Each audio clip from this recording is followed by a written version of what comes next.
right, so it says my friend these days. Hi guys. it says we are live. I'm so excited. If you want to share the live feed, please feel free to share on your platforms. This will be available for people to go back and watch. I'm excited. Give my computer a minute to solidify the live, and then my video will not be so staggered.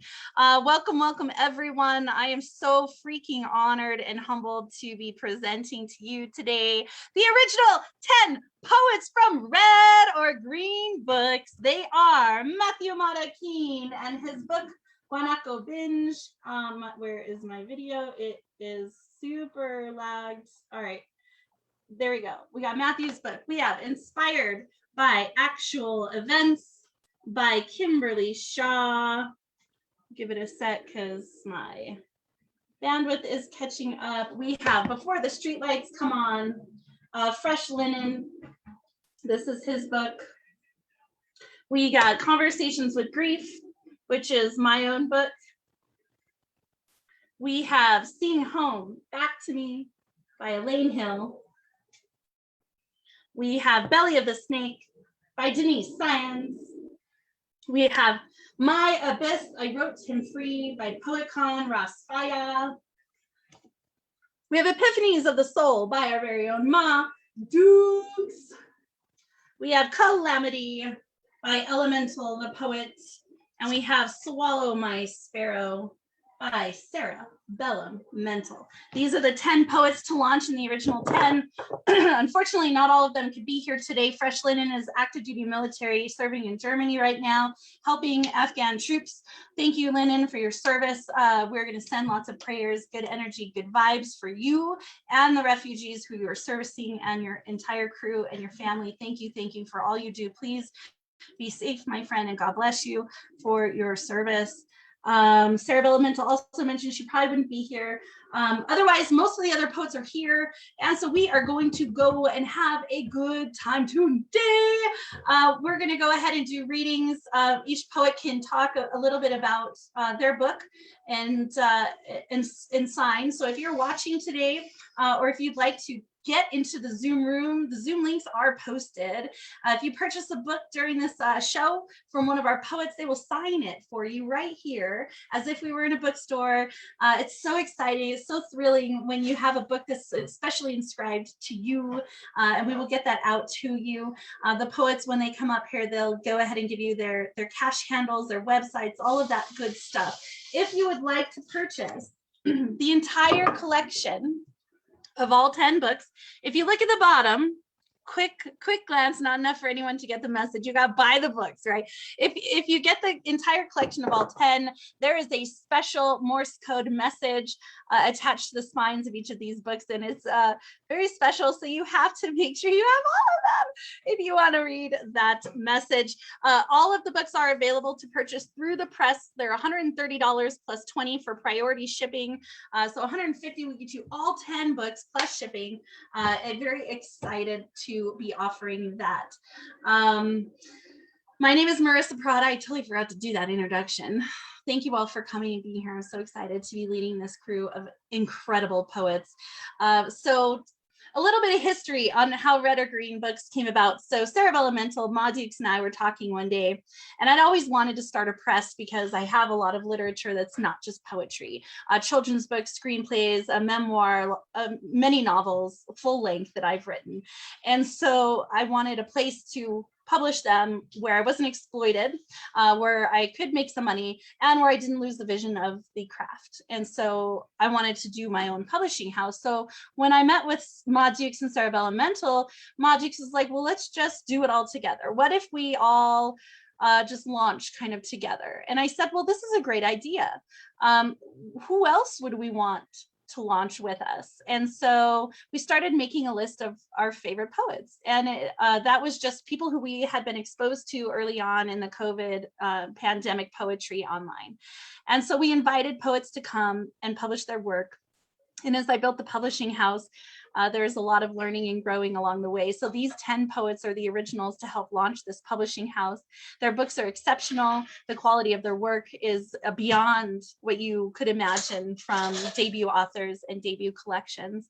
So you would not be disappointed with any of these books or any of these poets. All right, you can go to the website redorgreenbooks.com. Red is READ, to see the bios of the poets, get their social media handles, cash handles, where to follow the poets, read the reviews on their books. Are all online as well. Now, we also have a raffle going on today. We got a raffle, and I got a whole ream of raffle tickets here. Tickets, let's get your tickets, right? We are going to be raffling off this set of books, and since one of the books is coming directly from me, I will go ahead and inscribe my book for you. The entire collection is up for grabs. The tickets are $5 each, or 5 for $20. The drawing will be at the end of the event today. So you have from now until we draw to get me your money. You can cash app me $ Marissa Prada, MARISSAPRADA, or you can send me the money through PayPal, Marissa@redorgreenbooks.com. Red is READ. If you can get me that money before we draw, I will put your name on a ticket and I will put you in our ticket bin. Okay. Now, everyone who is still here at the end of the show will get an extra ticket. And I'll put that extra ticket in after we draw the books. And that will give you an opportunity to win the artwork from Denise Saenz' sister. She has graciously donated a piece of artwork that we can raffle off today as well. We also have, speaking of artwork, Shane Maynor's in the house, y'all. Shane Maynor is our lovely, delicious artist who did all of these books. Again, you know, Matthew Adekine's Guanaco Binge, Kimberly Shaw's Inspired by Actual Events, Conversations with Grief, which is mine, Seeing Home Back to Me by Elaine Hill, Belly of the Snake by Denise Saenz, My Abyss, Poet Con Ross Faya, Epiphanies of the Soul, Ma Dukes, Calamity, Elemental, and Cerebella Mental's Swallow My Sparrow. So Shane Maynor is our in-house artist for Red or Green Books, and we're so honored to have her here. She will explain a little bit about her process. Yes, Ma. Not to mention, may I say that Ms. Shane Maynor is an incredible poet and writer in her own right. Getting to that. I know, but damn. I like to just stick my nose in. She's insanely talented, right? We do not call her gifted. We do not call her we don't call her talent. Wait, I'm not supposed to call you talented, right? No, she's not talented. She is crafted. She has honed her craft, and she has taken the time, energy, blood, sweat, and tears to learn how to be an incredible artist, to develop the craft of poetry and artwork that she does, just not guitar. Anyways, I'm just kidding. That's an inside joke, y'all. But she also is an incredibly hard-working poet and businesswoman. She is the founder of Guerrilla Poets, GUERILLA, Guerrilla Poets in North Carolina. So please follow them, support them as well. She's working on the artwork for the next 10 coming out of Red or Green Books, and she'll be talking a little bit later. I was thinking we could go maybe like 3 or 4 of us and then break and let Shane do her artwork thing, and then finish up whoever is here who wants to go. And then if Denise's sister is in the house, she's welcome to explain about her artwork, and we can talk a little bit about that. Although she did send me her bio, so I will read that and all the social media handles and everywhere that you can find her artwork as well, because they have a nonprofit down there, Shane, in El Paso. And I have a feeling that we are all going to be working very closely together with one another. Women, empowering women, right? Women, poets and artists. This is what we do, right? The Red or Green Books is a female forward press. Out of the 20 books we're launching this year, 14 of them are from women. The Women's Erotic Anthology is coming up. In this launch, more than half are women of color. So I'm so freaking phenomenally excited about what we are doing here at Red or Green Books. All right. So is there any one of you who is on a time crunch who needs to maybe go early, who we could who we put first? And if not, we'll just go down the line in alphabetical order. Okay. So belly of the snake, I believe, is the very first. We have Belly of the Snake, and then Before the Streetlights Come On, which is Lennon's, but of course he's not here, so that's okay. We'll still read his bio. And so Denise, beautiful Denise, if you would like to go, we would love for you to start this off. Yes, thank you so much, Marissa. You're Guys, welcome. I'm so happy to be here. This is awesome, Marissa. Did you want me to read your bio and your review from your book to introduce? Yes, please, please, Okay. please. All right, let me do that for you guys. I'll go ahead and introduce you. So Belly of the Snake is written by Denise Lyons. This is her bio and one of the reviews from her book. Denise Lyons is a Chicana poet who has been using poetry and writing to help her heal, not only herself, but her community, combining the knowledge of the past to understand where her experience with colorism, racism, and misogyny stem from. History is often mixed in her poetry to help others better understand what lead us to certain points in our lives. Struggling with mental health her whole life, poetry became therapy. It let her emotions write the words to leave them on paper. Poetry took the burden so she could begin healing the wounds we all inevitably go through.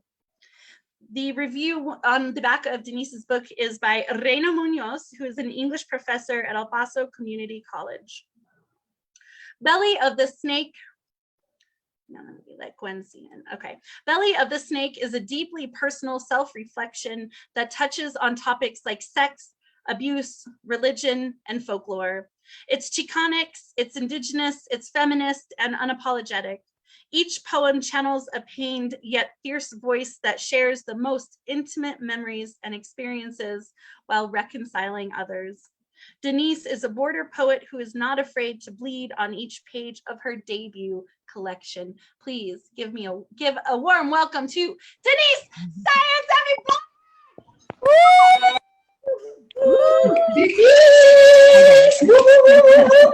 Woo! Thank you. Yeah, but just again, thank you, Marissa, for this great opportunity. Thank you, everyone, for being here. It's pretty awesome that I get to start off because after me, it's only going to get better from here with all the poets that are going to be coming up. And I just can't wait to hear Shane speak about her journey and doing all this artwork. I'm excited, guys. I'm excited. So I'll try to not take up too much of your guys' time. But I'm going to go ahead and start off with one called Tezcatlipoca. Tezcatlipoca is a god from the Aztecs, and he's basically who you call upon when you want to do shadow work. He's the one that shows you everything that you try to hide from the world. So here goes. Shadows of my truth hide guilty pleasures in the fog, thick smoke obscuring a reflection too afraid to see. I know what lies on the mirror's surface, pointing fingers, exchanging glances. It's my shadow chasing after me, too smart to outwit. In darkness, no escape. It plays the reels of all of my mistakes. What I know is what scares me, and not the fear of the unknown. I can see the outline of my own reflection behind the smoky mirror. If I wipe the steam away, will it be all the lies that surface, or would they have gone up in smoke, and it's only I who is staring back at me? And then I'm going to go ahead and this one's called La Llorona. This one's based on ancient Mexican folklore. La Llorona wasn't someone who drowned her kids in the river. She was the spirit of the mothers who died at childbirth. And so they're calling out for their kids, and that's where you get the mis hijos from. But here we go. It's called La Llorona. Mis hijos, ripped from my bosom as we reached el otro lado, caged like animals by their primos from the other side. Compadre, how can you wear that uniform? Token brown officers, do you not have a heart? They took mis bebés, leaving my breast aching and full of milk. Tío Tomás, ¿Qué dirá tu mamá? Ella who crossed all those years ago, sprayed with DDT to cleanse her of her filth. Cancer took her from you. Are you not part of the ones who gave it to her?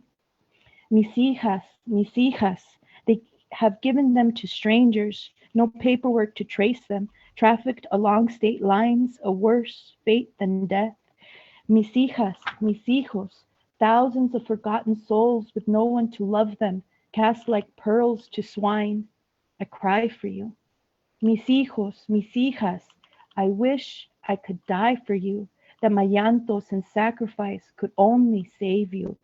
No matter what they say, you do not deserve this.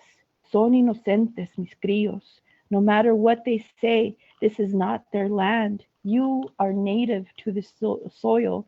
Children of Anahuac, Cihuacautlatonancin has given birth to you.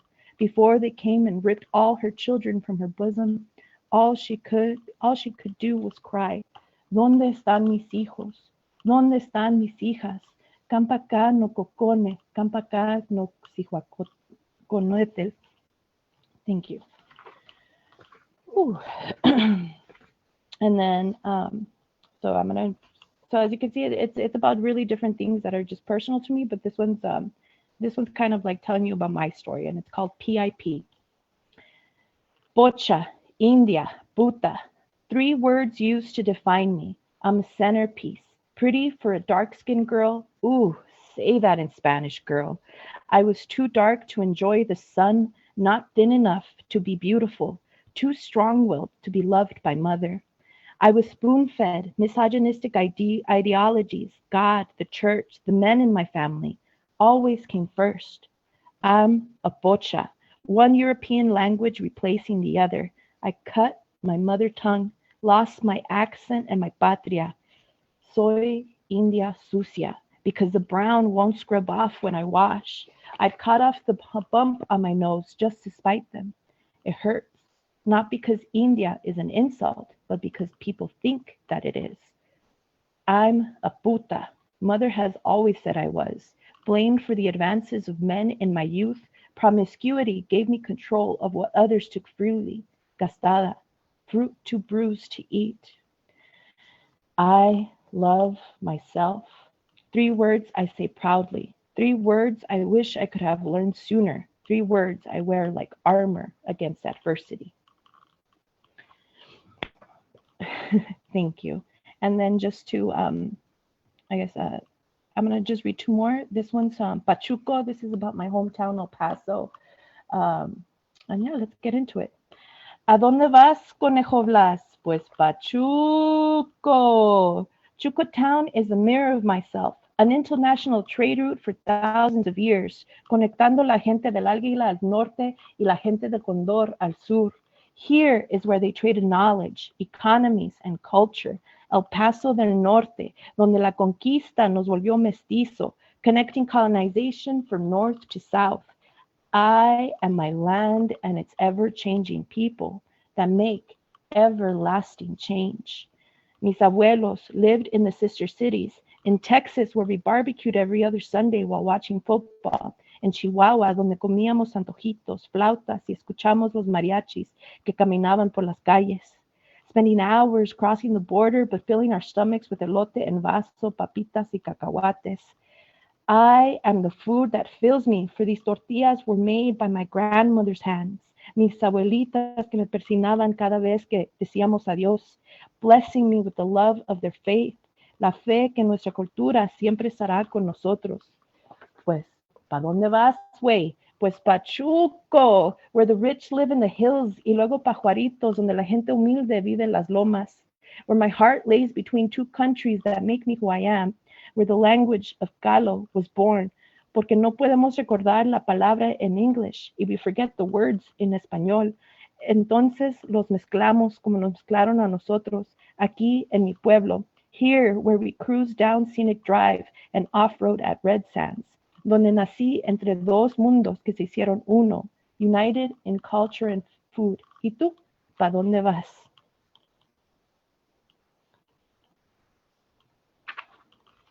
Okay, and so then here's a short one just to cut it off. This one's called Lilith.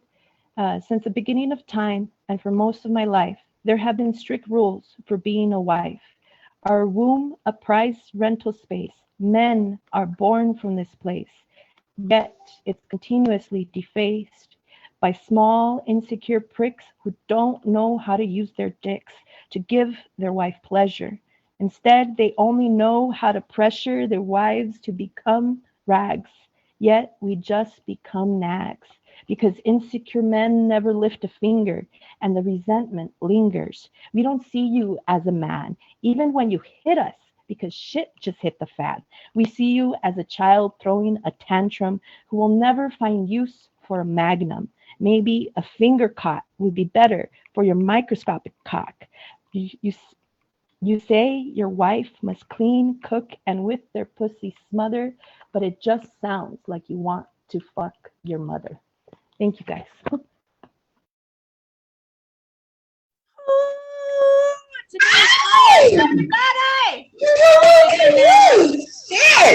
Snake. Denise, where can people find you? How can they get a copy of your book? Thank you. If you guys just want to follow me on Facebook, Denise Science, you guys could all always DM me. But I do sell them on Etsy. You just have to find Science of Poetry on Etsy, and it's all just one word. Oh my God, I love that. Science of Poetry.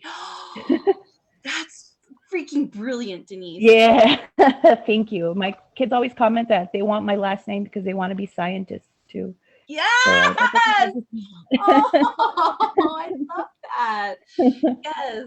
Y'all, if you come on here or you happen to go and get her book during this program, we will go ahead and have them sign it to you live. So if you want to pop into the Zoom and meet these poets, ask them questions, you want to share some love with them, please feel free to come into the Zoom room. That's what we're here for today, is to make ourselves available to you, to share the word of our poetry with you. And hopefully you can bless these poets by purchasing their books today. All right, so the next poet we have in the lineup is Fresh Linens, Before the Streetlights Come On. Unfortunately, Fresh can't be here today. Like I said, he's active duty military helping right now in Germany. He's stationed over there with his lovely wife, Cindy, and their brand new baby. Congratulations, Fresh. She is such a treat. Feel free to send me those baby pictures anytime because it definitely puts a smile on my face. She is such a blessed angel. And thank you so much for your service. We will pray that you are safe.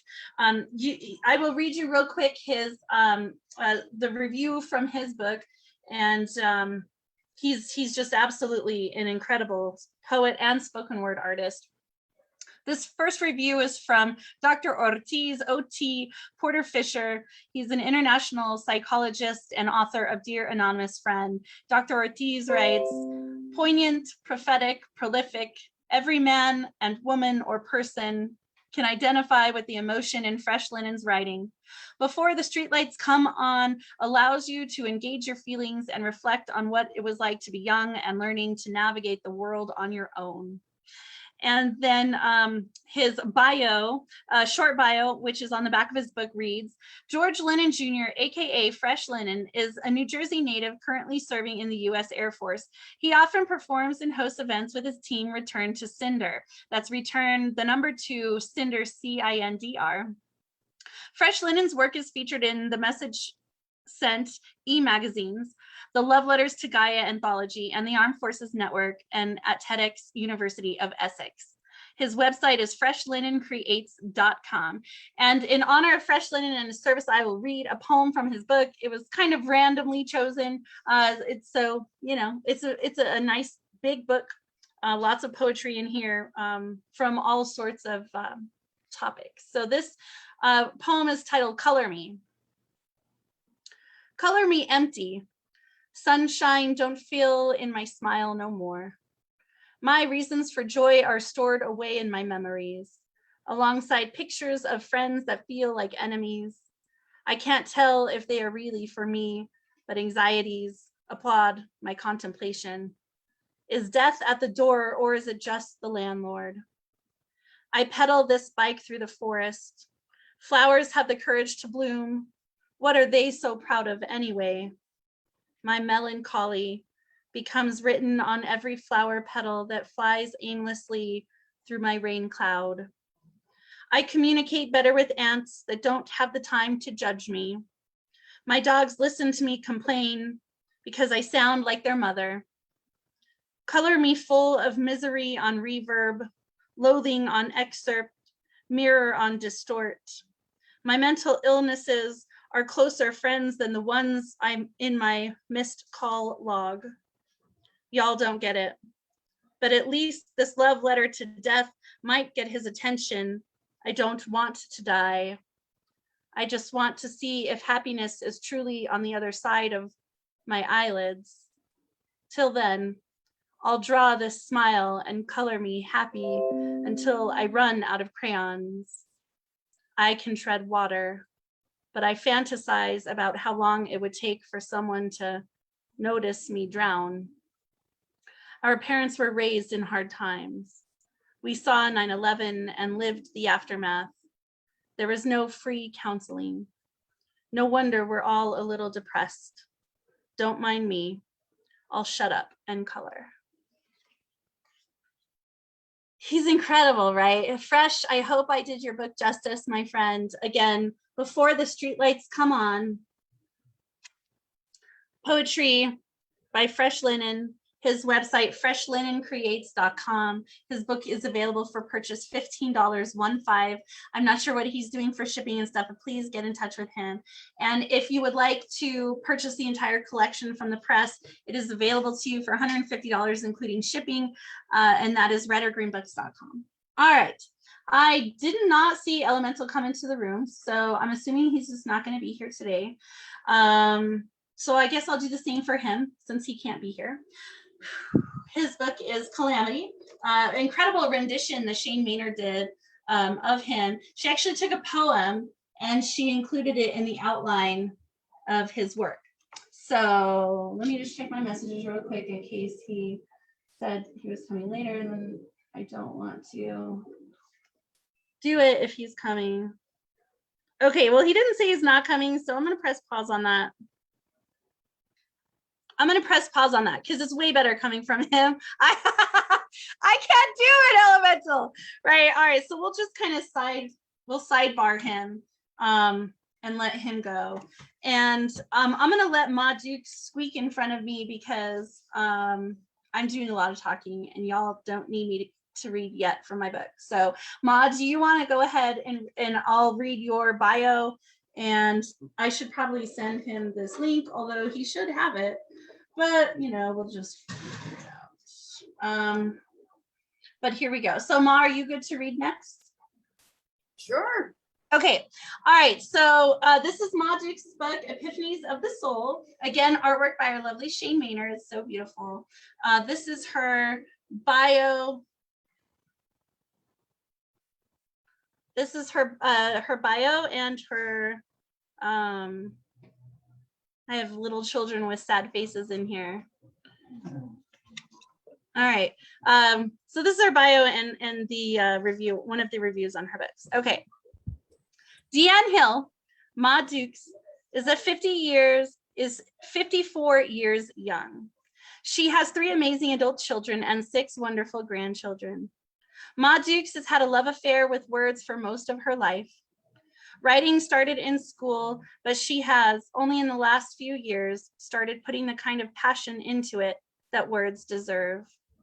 Ma Dukes has been an out and proud member of the LGBTQI community since 1996 when she came out. This is the review, one of the many reviews from her book. This is by Mr. Speaker, James Mr. Speaker series.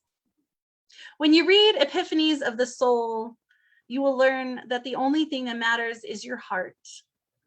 Ma Dukes is a champion of people, and she delivers wisdom and poetic guidance. This book is a tremendously powerful display of passion through her loving relationship with words. These reflective lines allow you to walk in the shoe of a strong, determined, dedicated, and caring person who just happens to be a brilliant poet. This is a must-read book. Please welcome up Ma Dukes, y'all!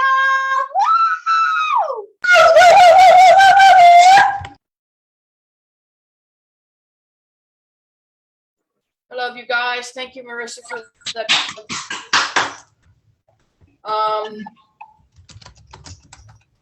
Let's get into it. Let's go. Did I hear Elemental there in the room? I hear you six In the there. building. Let's get it, Ma. Let's get it. Thank you. This first one's called Life Lessons from Empty Closets 2.0. As you store your clothes inside my walls, remember, you have no place here with them. Only the shoes you wear on your feet can muddy your home. That is to say, don't ever dirty who you are and dull your rainbow shine. Don't wear a fake smile of friendship like a bad suit. That is to say, be genuine with your smile and yourself. Never lock yourself behind my doors again. Locks of lies can only be opened with keys of truth. Store only sweaters and old photo albums on my shelves. That is to say, there is no shame, no room for your shame with these keepsakes. Teach those willing to learn how to build open closets. That is to say, teach them that love is never wrong. Be sacred in your dealings with children so they feel safe to share unsure hearts with you. Rip off my doors and throw bare my confines. That is to say, never hide behind closeted expectations. Keeping me free of skeletons is best. That is to say, never give any soul a reason to distrust your heart. Remember, your house is more than bricks and boards. It is a reflection of you. Keep your windows clean and clear for transparency. That is to say, be transparent in who you are. And lastly, the only things that should hang from these racks are clothes. That is to say, you are not alone. Go outside of these closet walls and live your best life. Thank you. Oh, we'll keep along with that theme and just go right into the next one in the book. It's called See Me. Family is not always the blessing perceived. Love not always received. No way out, no way forward, no way to see, no way to be who the DNA designed the who to be. Teen screams, gut-wrenching sound. Please see me. Please see who I am meant to be. I just want to be me. 14 is hard enough, and this ain't kid stuff. Can't ever be, won't ever be enough. Unable to see the real, the true, see through the supposed to be to the actuality. Or maybe they do see clear, but engulfed with fear to hear the truth of young hearts. Fear to part with dreams of gender norms. Catch with sun, sports and scouts, dolls and tea parties with daughter, dressed in frilly lace, stupid heteronormal space. No room for rainbow shine, only false love divine. Bible belief pushed on until not another word could be taken. God has to be mistaken. Teen screams, heart-wrenching sound. God, please see me. Please see who I was meant to be. The walls of home close in, making coffin of bedroom closet as ties that bind noose tight on closet bars, leaving scars of side relief outweighs grief. No regrets for leaving behind the family who couldn't find love in heart. So from this life depart. Goodbye not said, wishes of dead come true. Teen screams no more. Thank you.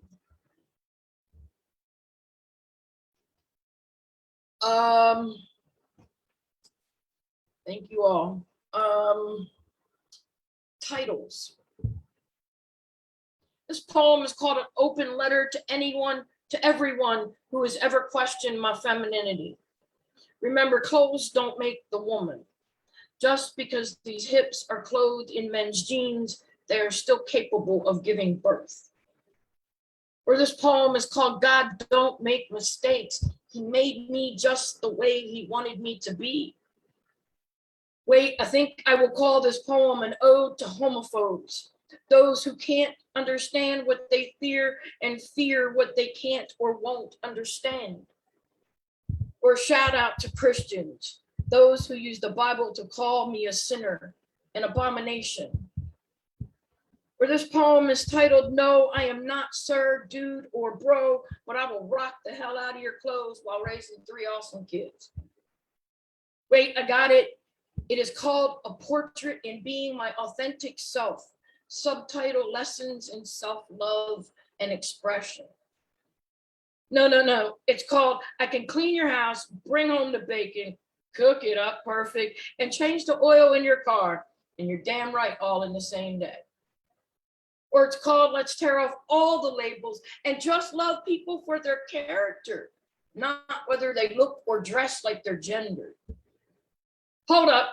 It's called You're Just Jealous, Bro, because your girl thinks I'm sexier than you are. Careful, her curiosity is getting the better of her. Or maybe I should just call it Daring to Be Myself. Or the butch who nurtures children and cares for the elderly. Or the dyke who spoils her grandkids. Nah, the title of this poem is My Clothes Don't Matter, My Heart Does. Nah, this poem is called Your Opinion Don't Matter, I'm Gonna Wear What I Want. I know, it will be titled My Femininity is Beyond Your Comprehension because it knows no norms or labels.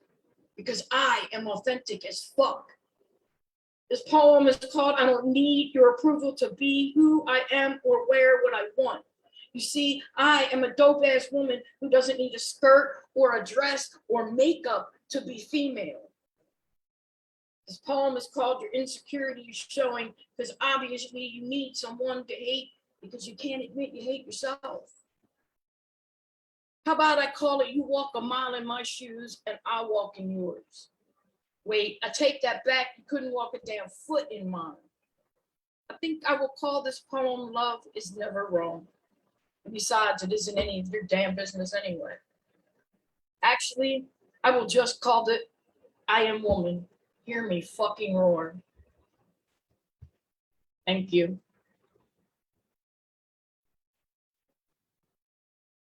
And I'm going to read one more, and more so, I'm going to read this one. There's several one-line poems in my book, and one of them actually came from an idea from Amir Safi from reading the poem I'm about to read. Satan is not a homophobe. And the title of this poem is called That Time I Danced with the Devil. Let me tell y'all something. Hell looks a lot like my hometown.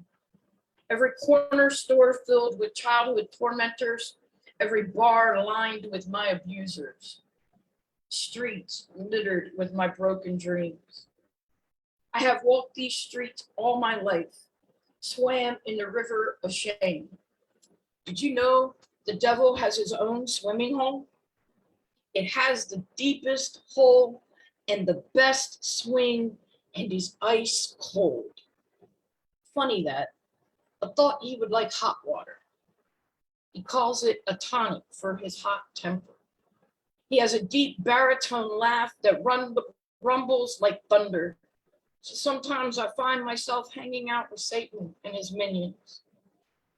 At least they don't hide their evil behind fake smiles or cry tears like crocodiles. Did you know some demons even have jokes? And man, they love to laugh and sing. And god damn can they drink. In fact, Lucifer is a pretty chill dude. He smokes the best bud and drinks the finest wine. I find I prefer his company to God's. I don't have to fake it around Satan. He doesn't care who I sleep with. He sure isn't a bigot either. Lucifer takes souls of all colors, genders, and sinners. And let me tell you, he has the most banging sound system. It surrounds from all sides without actually being there, kind of like we are told God is supposed to be. So we have this rockin' party going on, the riverbank overflowing with sinners. We load up the trucks and the cars and we take this shit to the streets. And instantly, the ultimate block party is happening. Picture it. Music is bumping, drinks are flowing, and weed smoke is thick in the air. And then it happens. The electric slide starts playing. And Lucifer is off his throne in a heartbeat. He grabs my hand and pulls me in line with a twirl, and there I am. Satan to the left of me, Beelzebub to the right. And you know what, y'all?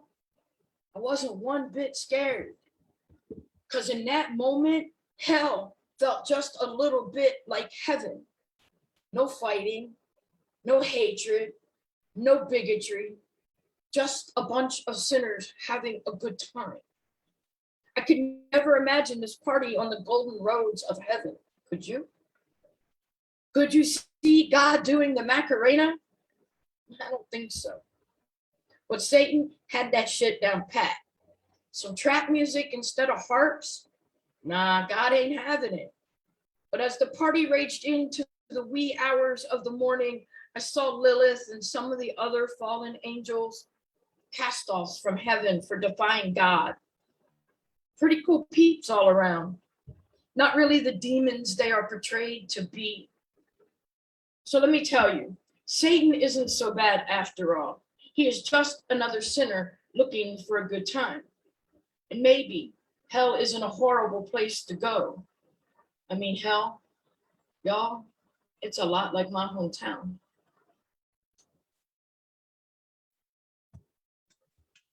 Oh my God, my Dukes, y'all. Unmute your mic, Yes. please.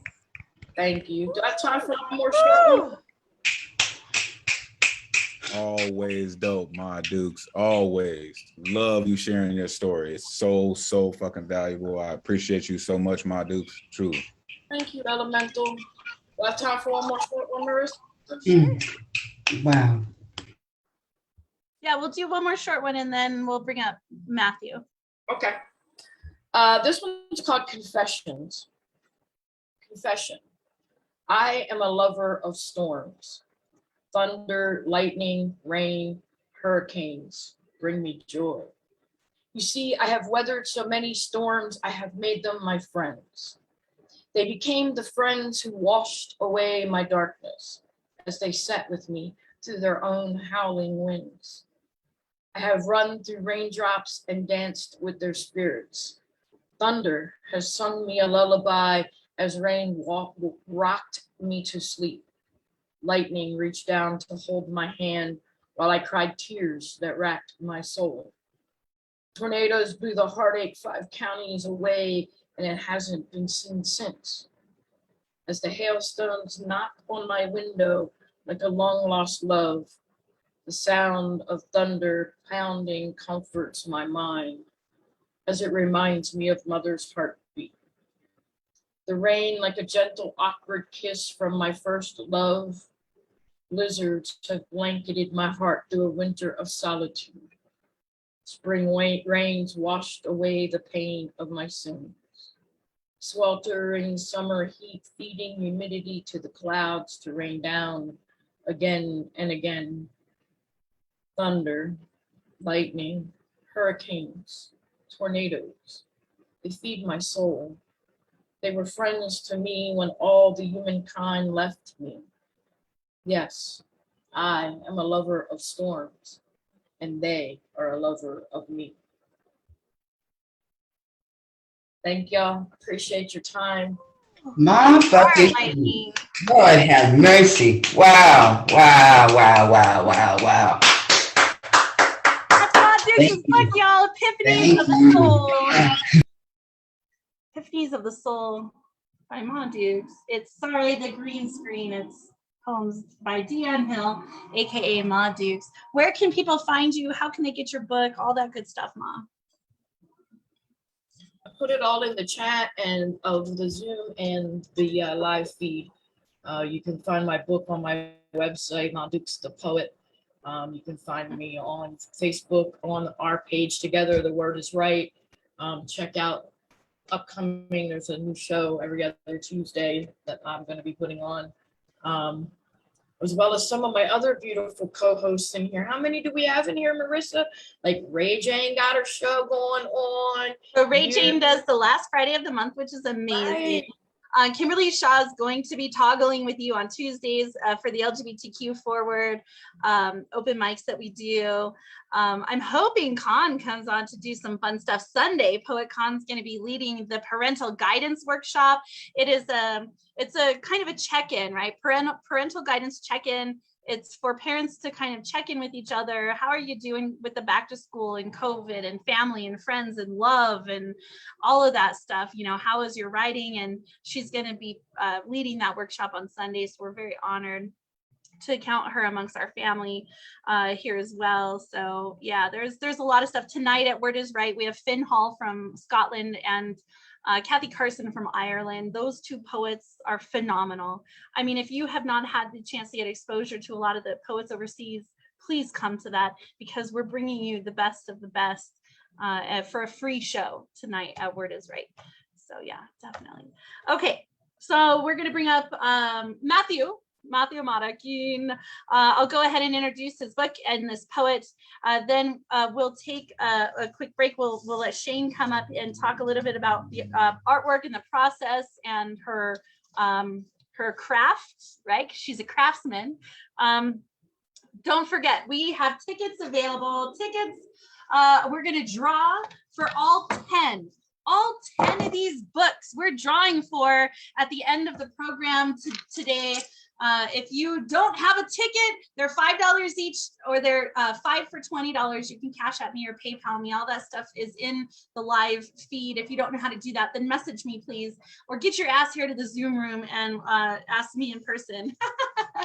Don't forget, when you buy books during this event from the poets, they'll sign it for you live here on the Zoom Facebook Live, just like a real book signing, and get that sent off to you. When we are done drawing, we will then, anyone who's left in the room will get an extra ticket, and we will draw from the tickets that we have for the giveaway piece of artwork we have from Denise Science's sister, Yasmin. I'm hoping I'm saying her name right, Denise. If not, then please correct me. Yeah, it's just Jasmine. Okay. Yeah. So Jazz, and so her is incredible. So I'll read you her bio and get you hooked up with all of her stuff as well. All right. So just sorry, Matthew, a little commercial announcements. We got to make these along the way so people know to get their tickets in and they don't feel slighted that they didn't get a ticket in on time. All right, here we go. Matthew Marakin's book, Guanaco Beans, again, artwork by our very own Shane Maynor. Matthew Marakin is a Salvadorian American writer, spoken word performer, and slam poet from the cornfields of Storm Lake, Iowa. Marakin's writing reflects identity, culture, advocacy, and unheard or unvoiced perspectives. The review on Matthew's book is from Dr. Ana Maria Fornicella. She's a professor of English at Buena Vista University. She writes, in a brilliant fusion of lyrical verse, harsh social realities, and contemporary cultures, Matthew Marakin's poetry explores the traumas and triumphs of his parents' life journeys.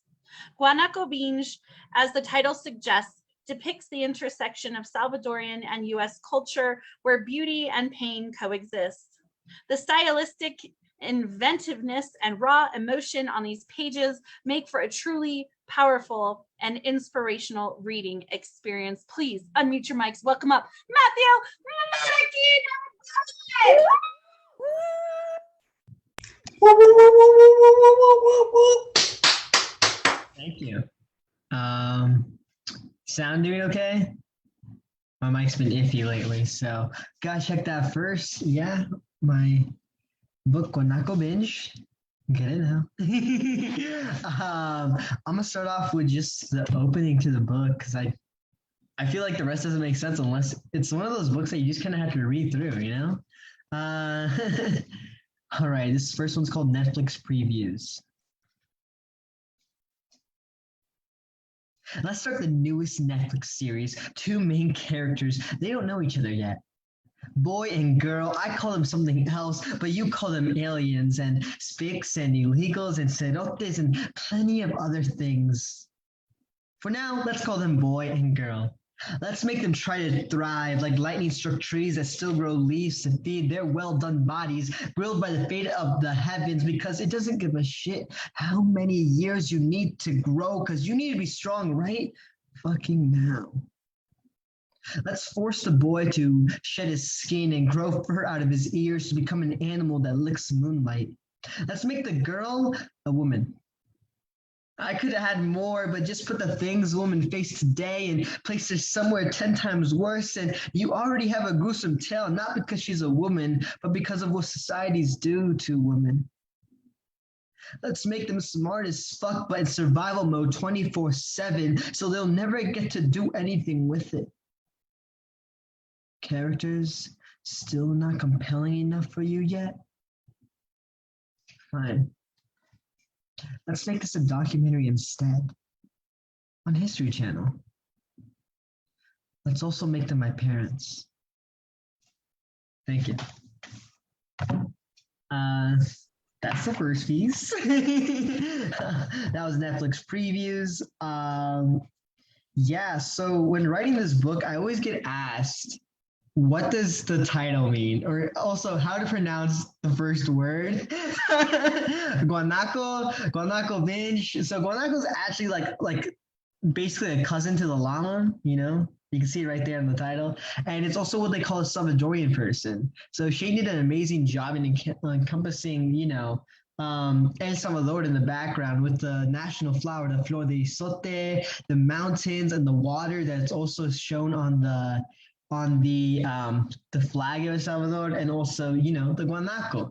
But as you saw, Netflix Previews, you know, this thing is episodic, you know, every poem's an episode. That's why it's the Netflix theme fonts and the binge part of it, because it's something that you just kind of have to read all at once. All right, let's go to another poem. I don't think I've ever read this one on a line before, so we're gonna try it. This one's, I usually don't read, so because it's better on the page, I think, but we'll read it anyways. It's titled, It Doesn't Grow on Trees. Papers. Grandma left during childhood, years passing and passing and passing. Grandma worked with lawyers in America, processing and processing and processing. Civil War killed women, enslaved boys. Tick-tock bang, tick-tock bang, tick-tock bang. Papers took 13 years for my mother. Paper took 13 years for my mother. Papers took 13 years. Took 13 years. 13 years. All right, that's a short one. Now, this is another one I also haven't read. I think I've read this only once prior to even wanting to put it in the book. And then I realized, like, you know, I need a long piece to just get it in there, right? Because all these were short, which is really weird for me because most of my pieces are long that I perform. But when I was writing the book, it just didn't come out that way. But I decided, like, oh, this one, I don't know, it fits. I'm just gonna put it in there. And I ended up really liking it. Within the book, it flowed well. I'm like, okay, this works. This works. So this one's called The Miracle of Dreaming. What was your dream at 16? How about 20? Was it to take photos of jaguars and lions, or maybe throwing a ball that glides around bats in filled stadiums? Was it to film the world around you, or to just get a degree? What was your dream? My mother and father, born in a war-torn land, stitched together by the threads of survival and colors washed out by the baking sun, didn't get the chance to dream. From the second they stepped foot in this land of mixed soil, spat upon by cowboys and planted by the natives, they knew that they must sell their bodies and time and lives and trade the last of their sugarcane souls for the green oil that keeps life's motor running, keeps the belt that brings food to the table going. That was their forced American dream. They no longer had to survive uncivil wars or clean corpses off of doorsteps. No, now they must slave away to earn the money needed to eat, to live, and survive. They were still trying to survive, but just a different kind. What was your dream at 16? How about 20? Was it to sing in theaters within the kingdom of magic? Or to own a house with a bed to call your own? Was it to have a nice car? Or pass that next exam? What was your dream? My parents at that time had no America to claim. Is the dream only for those who add it to their name? Twist the red, white, and blue into a Crayola to color their skin? Must you give up a part of you? Quarters into the vending machine that you'll never get back, just for the dream that may or may not get stuck on that spiral rack. My parents' dreams were to find jobs and work and eat and find jobs and work and eat and survive and work and find jobs and eat and work and work and work, and they never stopped working. So what is this American dream for? My parents never got to taste it or feel its power when they came to this land. What was your dream at 16? How about 20? Was it to travel the world and see all the setting suns, or to have a kid with names all picked out? Was it to become a doctor or a reporter for the news? What was your dream? Whatever it may be, keep it alive and keep it well. American or not, dream whatever you will. Water it and bathe it under Gaia's sun. Dream for yourself. Don't give up. Don't you dare. Dream for your future. Keep it close to your soul. Dream for my parents who had none to share. Thank you. Again, longer piece. I think it fits though. That one actually came about later just because I felt like the book needs something more. So I asked my parents straight up, like, what was your dream when you were a kid? And they honestly couldn't tell me anything. Like they didn't have a dream. They're like, I was too busy trying to, live that I didn't have a chance to really think of the future, So I thought that was very interesting when I heard that, because I always hear kids talking about their dreams here, all this other stuff, and it's just different when you're in survival mode, I guess.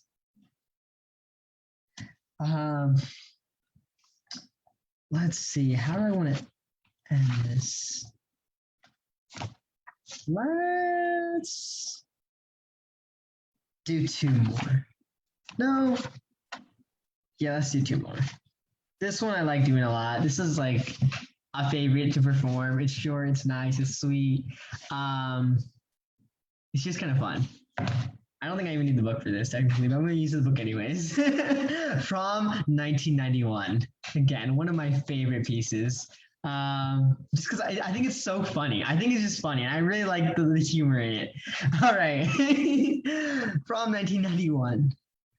My mother's tongue is a better dancer than me. It knows the bouncy bops of cumbia and has the rhythm of bachata with the ability to freestyle like merengue. It will dance circles around you too. But English is that one kid at prom who you said yes to because you felt bad, but he's never danced before.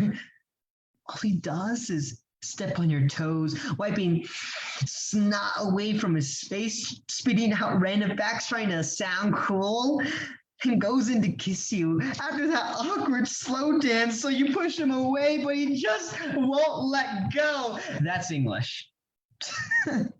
My mother decided not to go out with English. Who would? He's a bit gross and way too pushy, and half the things he says has some different meaning, even though they sound the same. My mother's tongue is too Latin, too many sotes creciendo de su taste buds, planting seeds in people's ears, growing gardens wherever her voice reaches. I don't know what he said. Who needs a prom date when you have a garden to dance through under starry strobe lights with the moon as your disco ball? All right, that's a fun one. Yes, Matthew. Okay, I'm gonna read the ending. I don't think I've ever read the ending piece ever out loud, so I'm gonna do it first time here today. If it's better if I read the one before, but I'm just gonna read the ending anyways, just to close it up. All right, this one's titled "Always Stay for the After Credit Scene." Shout out to any Marvel fans. Anyways, always stay for the after credit scene. City sucked on by a smog monster keeps its poison at bay with blinding lights and broken lives. Millions of people, thousands salvi. One of them is a coyote boy, now man, and the other is a girl, now a woman. One bus stop, one empty seat, one man pretending to be asleep. The one day his friend called in to keep the one woman who he avoids, or he thinks she talks too much. They are forced to sit together. Grown from the same soil and watered by the same blood of taken liberties and abducted friends. Language of blue and white strings their mouths into smiles, and brown eyes turn to honey. Blackout.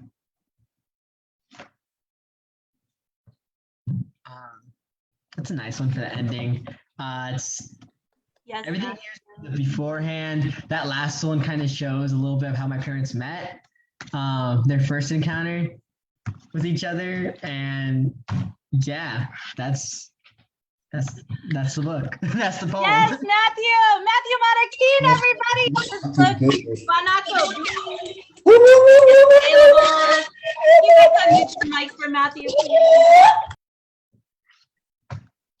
Matthew, where can people find you? How can they get a copy of your book? All that good stuff. I just put my link tree in the comments. I'll put it in the YouTube here soon. And yeah, it has all my links in there. It has my via Instagram. You can buy it if you're US. You can buy it via PayPal. If you're outside of, storm like Iowa or the general vicinity of Iowa. If you're within Iowa, just send me a text. Or you can just, contact me directly and we can find out a different way, Thank you very much. Awesome. Yeah, and don't forget, y'all, that all these poets at Red or Green Books, and I do have to apologize. When I was going streaming live for Facebook, I clicked the word is right instead of Red or Green Books because I'm so used to doing that. So if you're looking for the video, it won't be on Red or Green Books page. It'll be on the Word is Right page because, you know, my brain is brain fog and there's a lot going on today. I've been doing poetry for like 6 hours already. So it is at the Word is Right on Facebook is where the live video is. So please go there to share if you need to send it to people or attach it to your personal page. And that's okay because it'll get in front of a lot more people right now. So that's a plus. All right. Yes, the website redorgreenbooks.com, red is READ. You can find all 10 poets, their bios, their pictures, their cash handles, their social media handles. You can read all the reviews on their books. And yes, you can order all 10 of the books at the press. It's $150, including shipping for all 10 of the books. We have our raffle. The raffle's going on, y'all. We're going to draw at the end of the show today. It's $5 for a ticket. We're giving away all 10 books in one giveaway, and then anyone who's in the room gets an extra ticket, and we will draw for Jazz's Denise Signs' sister Jazz. The piece of artwork that she created for us to give away today is very exciting. All right, we're going to welcome up Shane Maynard, our incredible artist. And if you want Shane, I could pull. I again, brain fog. Let me pull up your bio and I will read it. I did this last time when we were talking about everyone, and we really wanted to give you a shout out. So let me pull up your thing. I apologize. I should have had it ready already, but that's okay. If you go to the website and you click Meet the Artist, you will find Shane Maynard's bio there. Also, her website is shanemaynard.com, ShaneManier. And this is her beautiful bio. Shane, excuse me. Shane Maynard is a creative coach, visual artist, TEDx keynote speaker, trauma-informed care instructor, poetry mentor, and national spoken word poet based in the Charlotte metro region of North Carolina. She is the founder of Guerrilla Poets, a nonprofit art collective with branches in the US and UK. She is currently the spoken word and arts teaching instructor for the Harvey B. Gantt Center, Henderson High School, and Playing for Others, as well as Center for Faith in the Arts, current art in resident. In 2011, she was the youngest poet ever to be inducted into the Poetry Council of North Carolina and served on the board of CCAG Arts Collective of Cornelius, North Carolina in 2017. She has been recognized as a national poet performing with Respect, the Mike Slam Team from 2017 to 2020. In 2015, she released her first poetry album, Bootstraps, and her first chapbook, Fallen Heroes of the Awful Waffle, was published through Main Street Rag in 2017. She recently released her second album, Carrier Pigeons, and a poetry book, Divine Disturbances, in 2019 and 2020. She also has a new book, Roadkill, right? Road Hunger. Road Hunger. I'll get it off my shelf. I have it just right here. Road Hunger. That's a different book. All you see are these legs, right? And you just want them to like go kill it, right? Roadkill. Yes, Road Hunger is her latest book. It's incredible. I have signed copies of both, y'all. So Guerrilla Poets is a 501c3 nonprofit made up of spoken word artists, visual artists, and other art forms who provide art, music, and poetry writing programs in shelters, centers, schools, and more, from elementary kids to elderly adults. We are based in the Charlotte, North Carolina area, but serve all over the US. We also have a partner branch in the UK. Our mission is to provide access to high quality art programs tailored to specific needs for personal growth. Our vision: for every person to have access to the healing power of the arts. Please give a warm welcome to our very own Shane Maynard, everybody! Woo! John says I shouldn't sing so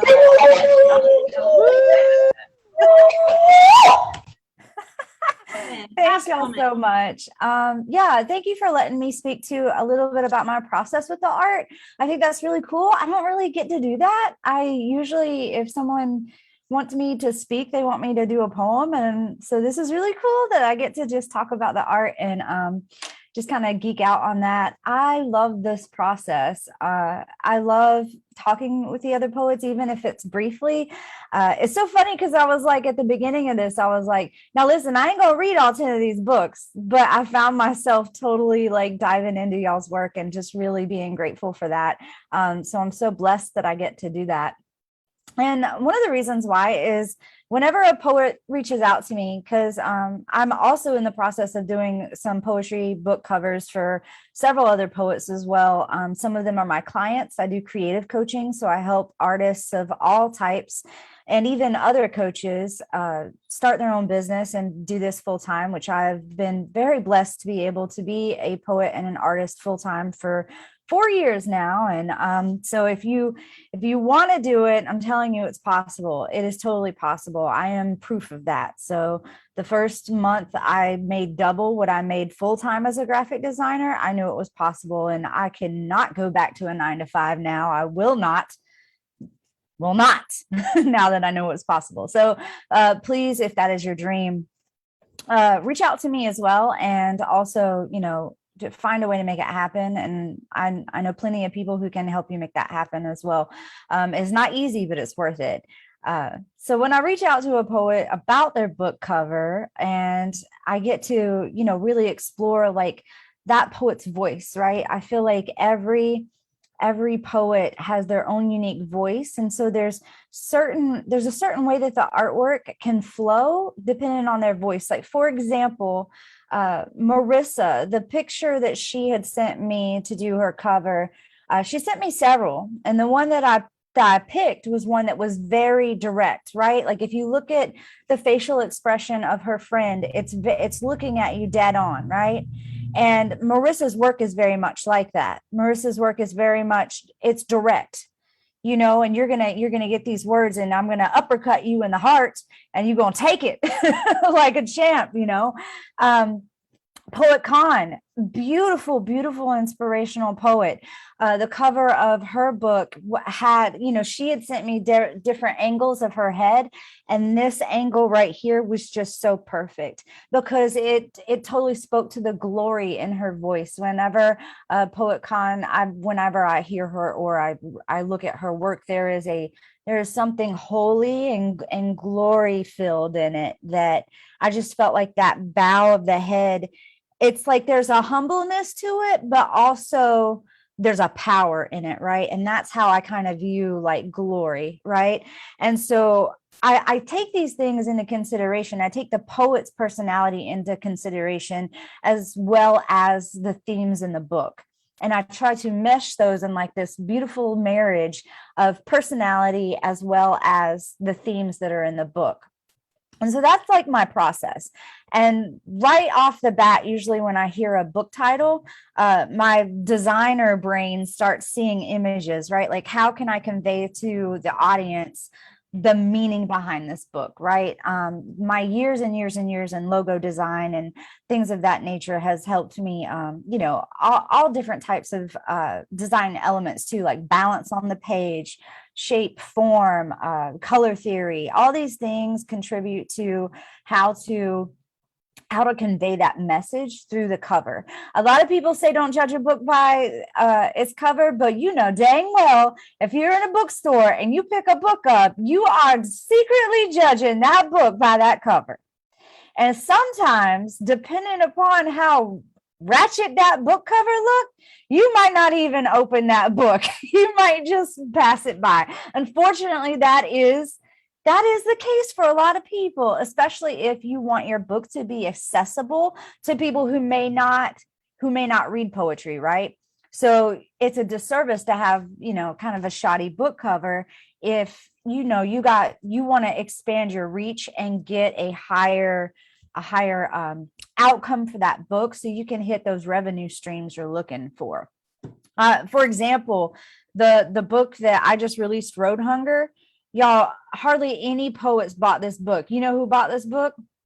Bikers, men, construction workers, because it's sexy. It's got all this red in it too that contributes to that hunger. You got the road, you got a pistol, and like all of these things are also like things that are poems in the book. but it spoke to the people who have wanderlust and people who are a little rough around the edges, right? So it was beautiful to me to see like the people who were buying that book wasn't people in the poetry community. So to me, that's like huge, because that means now I'm getting people into poetry who never would be into poetry before. So think about like your purpose for the book too, right? Elementals is great too, because he's got like, you know, he's got like this street kind of view and this graffiti going on in the background. So maybe an artist walks by or someone who does graffiti, right? And they're going to see that book cover. They're going to pick it up, not knowing it's a book of poetry. And when they open it, they're going to be like, oh shit, got him. Now they hooked, right? So that's why like book covers can be really important.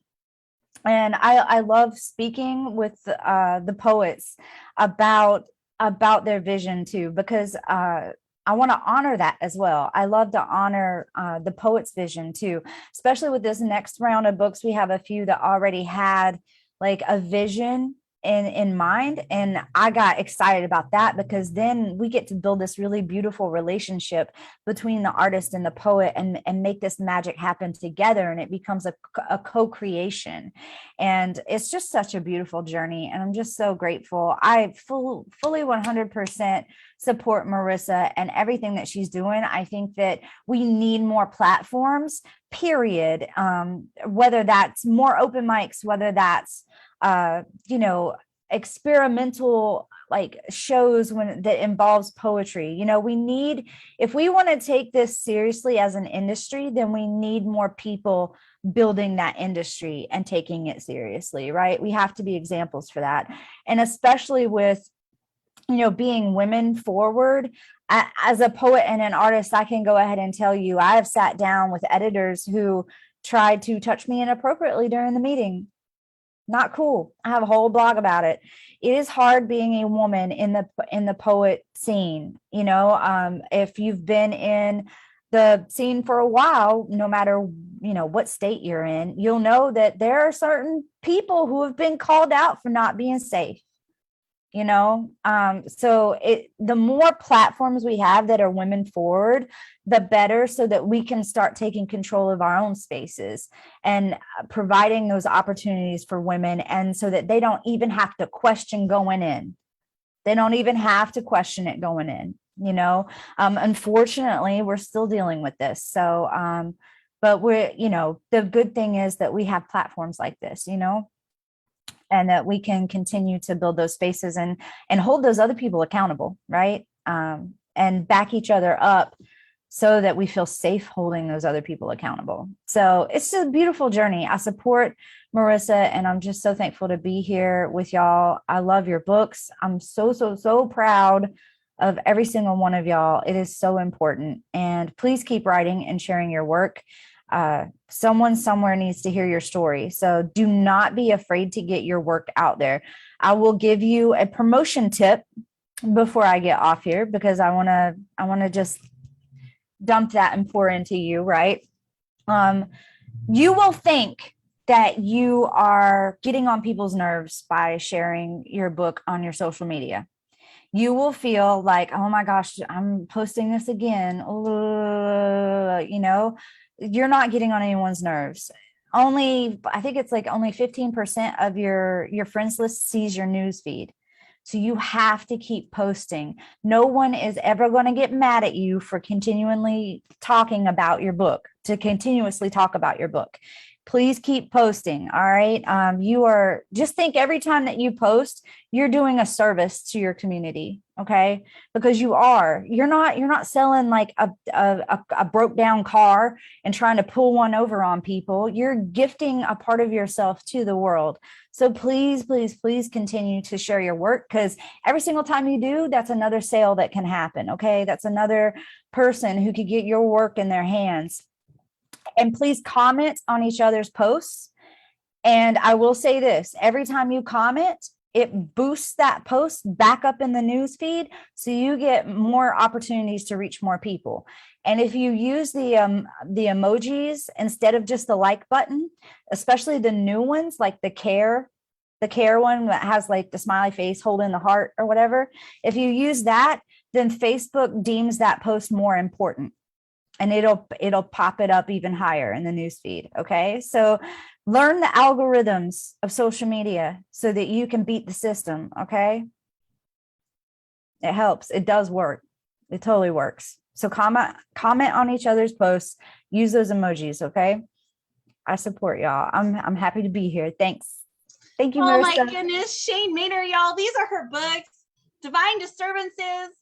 She's absolutely so brilliant, right? We cannot call her talented because she's a craftswoman, right? That is something that's honed and developed over time. I'm learning. See, Shane, I am very coachable.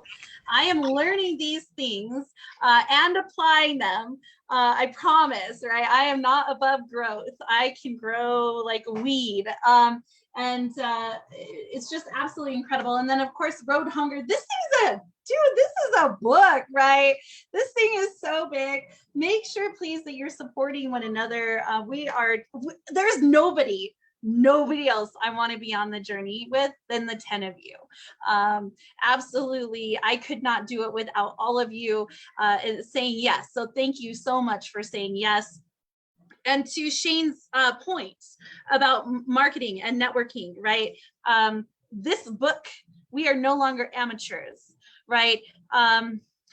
My hope when I started this press was that it opens up doors for more people and it gets your story out, because everyone's story is special and unique and important and needs to be told.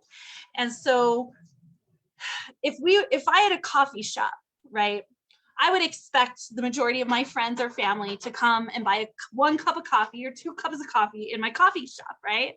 If I had started a microbrewery or a cafe, you would come and have a couple rounds of pints, or you would have a lunch, right? You would come to my establishment at least one time ever in your life and spend some kind of money.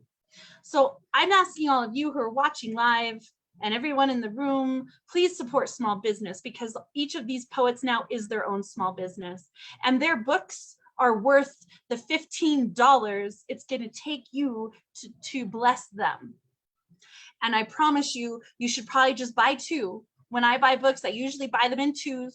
I buy one for me and I give one away almost every time, because that is just, it just has to happen. Melissa May Dunn said when she was here in Albuquerque last month, she said, poetry without distribution is bullshit. Distribute your books. Go buy people's books, y'all. All right. Thank you so much, Shane.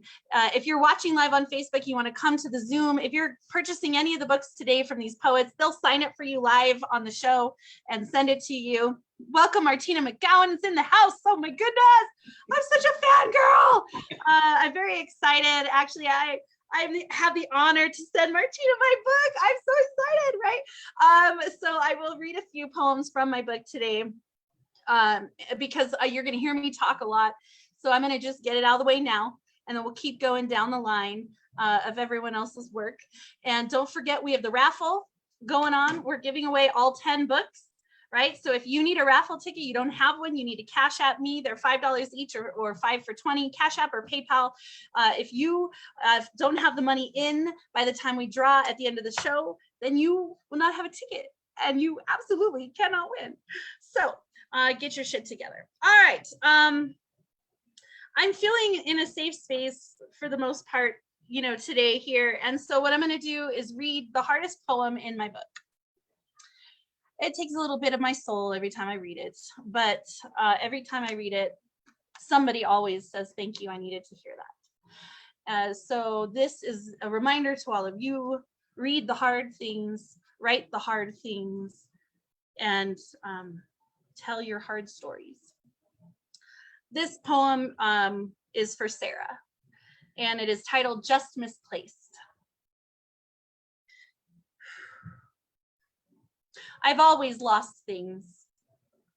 I've misplaced every house key growing up, homework I was supposed to turn in, even a shoe on the way to school one morning. I've always lost things.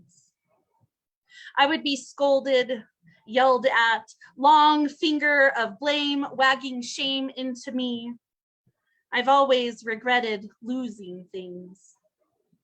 So as an adult, I've never lost a thing again.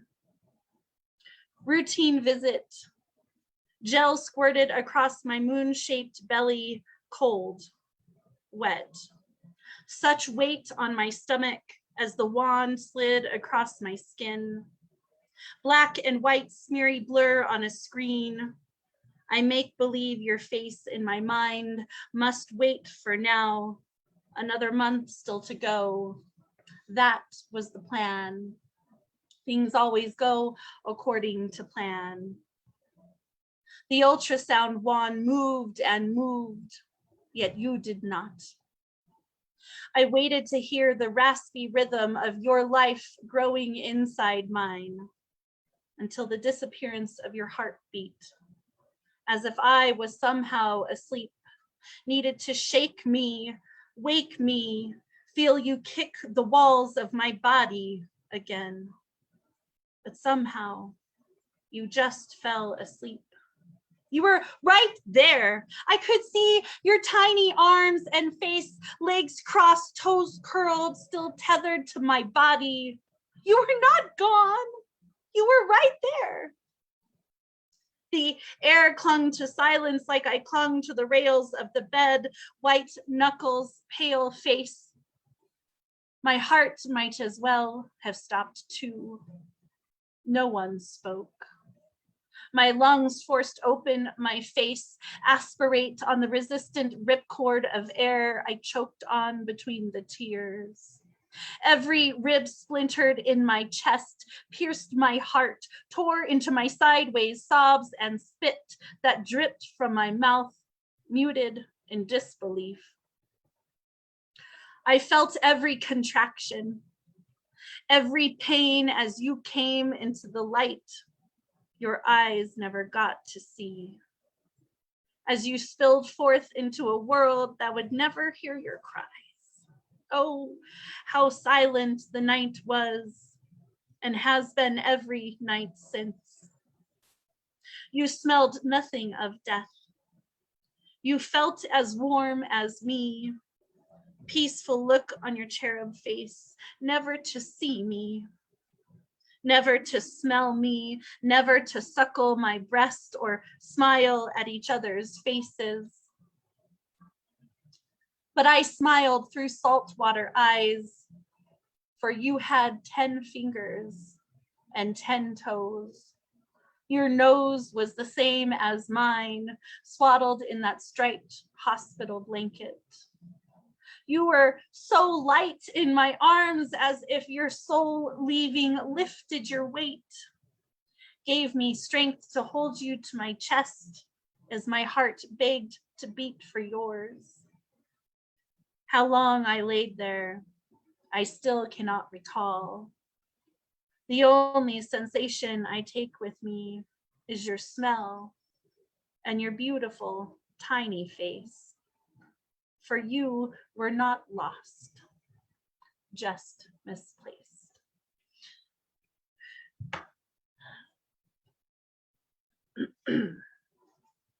And so to give you a background on my book, for those of you who don't know, the majority of the book is the year that I wrote poetry. Oh, Luciana has it. Yes. So Luciana is in Brazil, and I do have to thank her so much because she translated some of my poetry into Portuguese. And it's the first time that I've ever had my poetry translated to another language that I didn't write it in Spanish myself. So thank you so much, Luciana, for translating some of my poetry. You are a blessing to this community. You open our hearts and minds to the worlds that we don't know yet. So thank you, and I'm honored and humbled that you have my book. Thank you so much. So the majority of the writing in here is the year after my friend chose to end her own life, and then there's a lot of poetry in here also about grief and motherhood. So I'll finish up with I'll just do 2 for you today. Because we got a lot of posts to get to. All right, this is titled Beautiful Mess. And I try to read different poems when we do these events so that people can get different reads each time. When you live in a small house filled with little people, it's hard to find a quiet, dark corner to just cry in. Everyone always needs something. Someone is always crying other than me. Someone needs help. Someone is hungry. Someone made a mess. Oh, how I love this beautiful mess. When you cry in a small house filled with little people, so many questions pop up. Mama, are you crying? Mama, why are you crying? Mama, are you okay? Mama, what made you sad? Mama, did I do something wrong? Mama, I love you. It's an impossible ask to answer, impossible to tell them the weight on these shoulders, the decisions I've had to make, the fear I live in each day, the brokenness of my heart, the doubts in my head, the insecurities I must choke out just to make it to tomorrow. You deserve to enjoy your childhood, not be stifled by grown-up stuff, not to be worried about money or food or love. So when you live in a small house filled with little people, a shower can be a sanctuary.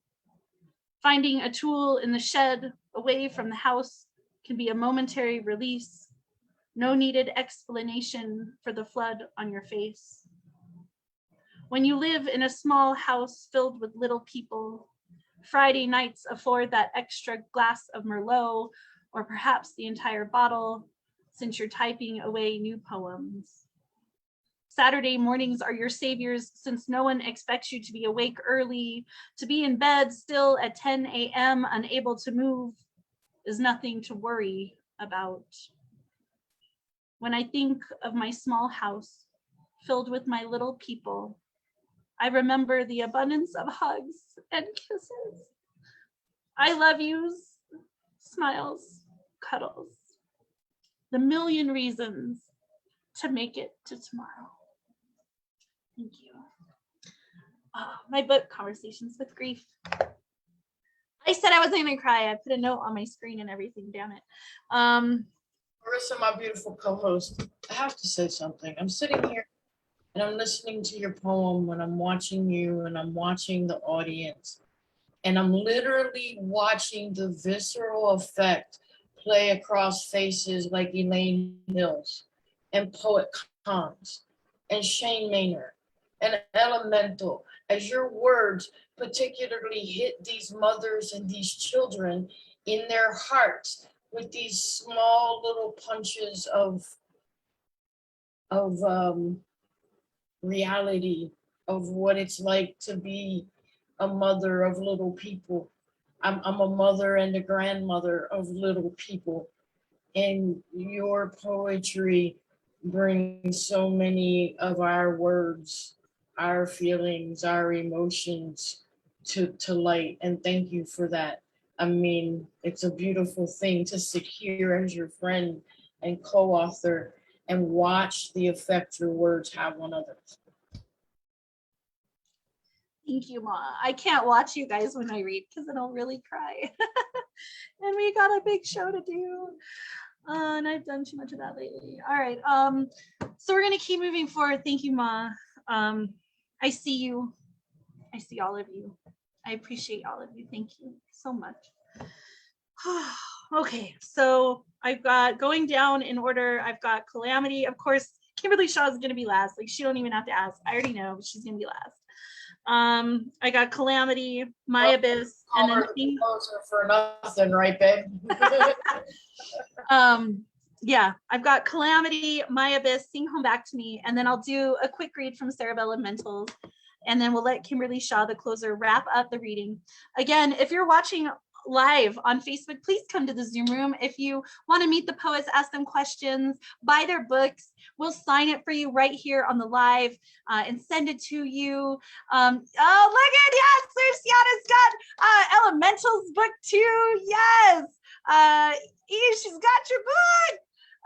See, he freaks out. You gotta show his book on the screen because then he freaks out. It's really funny.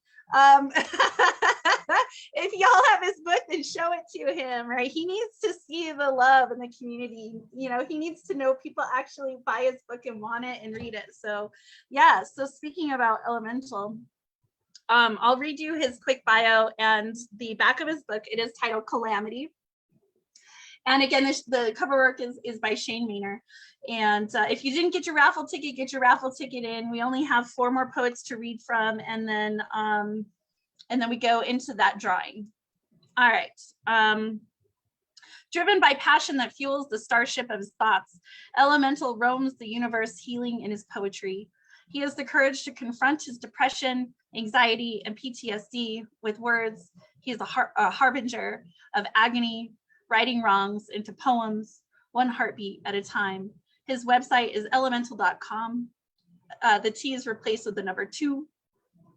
And this is one of the reviews from his book. This is by James Mr. Speaker Sears. In Calamity, you will find a symphony of words and sentences fused together poetically as they tell the innermost thoughts of a man's heart, folded into poems now forever cemented into a book. These reflective lines show his love for family and poetry as they reveal his strengths and vulnerabilities.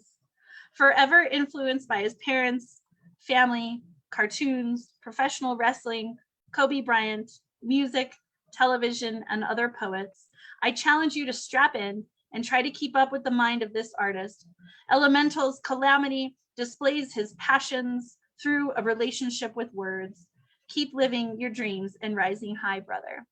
All right, please welcome up to the mic, Elemental! Y'all don't know. Let's go! Yo, man. Oh my gosh. Oh my gosh. I'm just blown away by every person in this room, because I remember being in this room with these folks probably about 8 months ago, and we were sweating some bullets that day. Everybody was just like not really sure what the hell was going to happen. But now being on this side of it, with everyone having a piece of their soul in their hands, tangible piece of life, and then to see it in another, I'm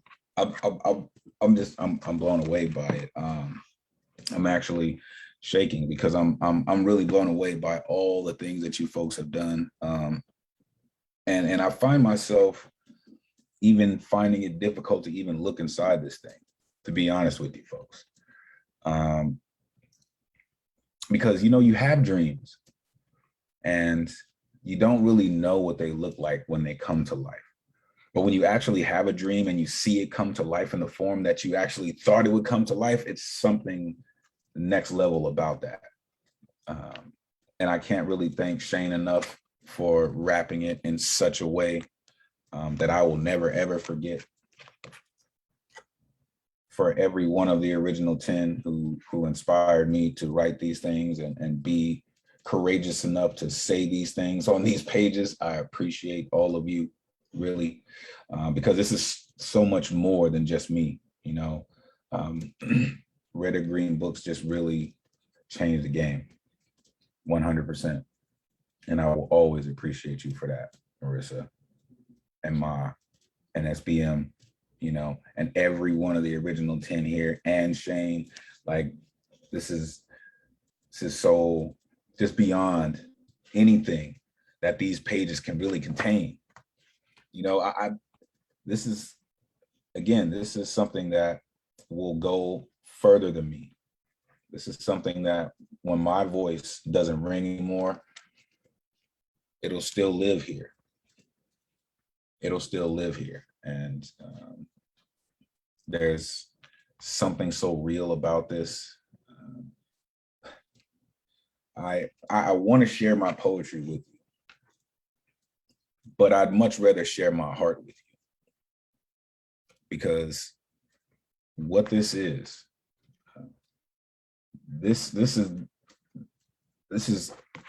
healing is what it is.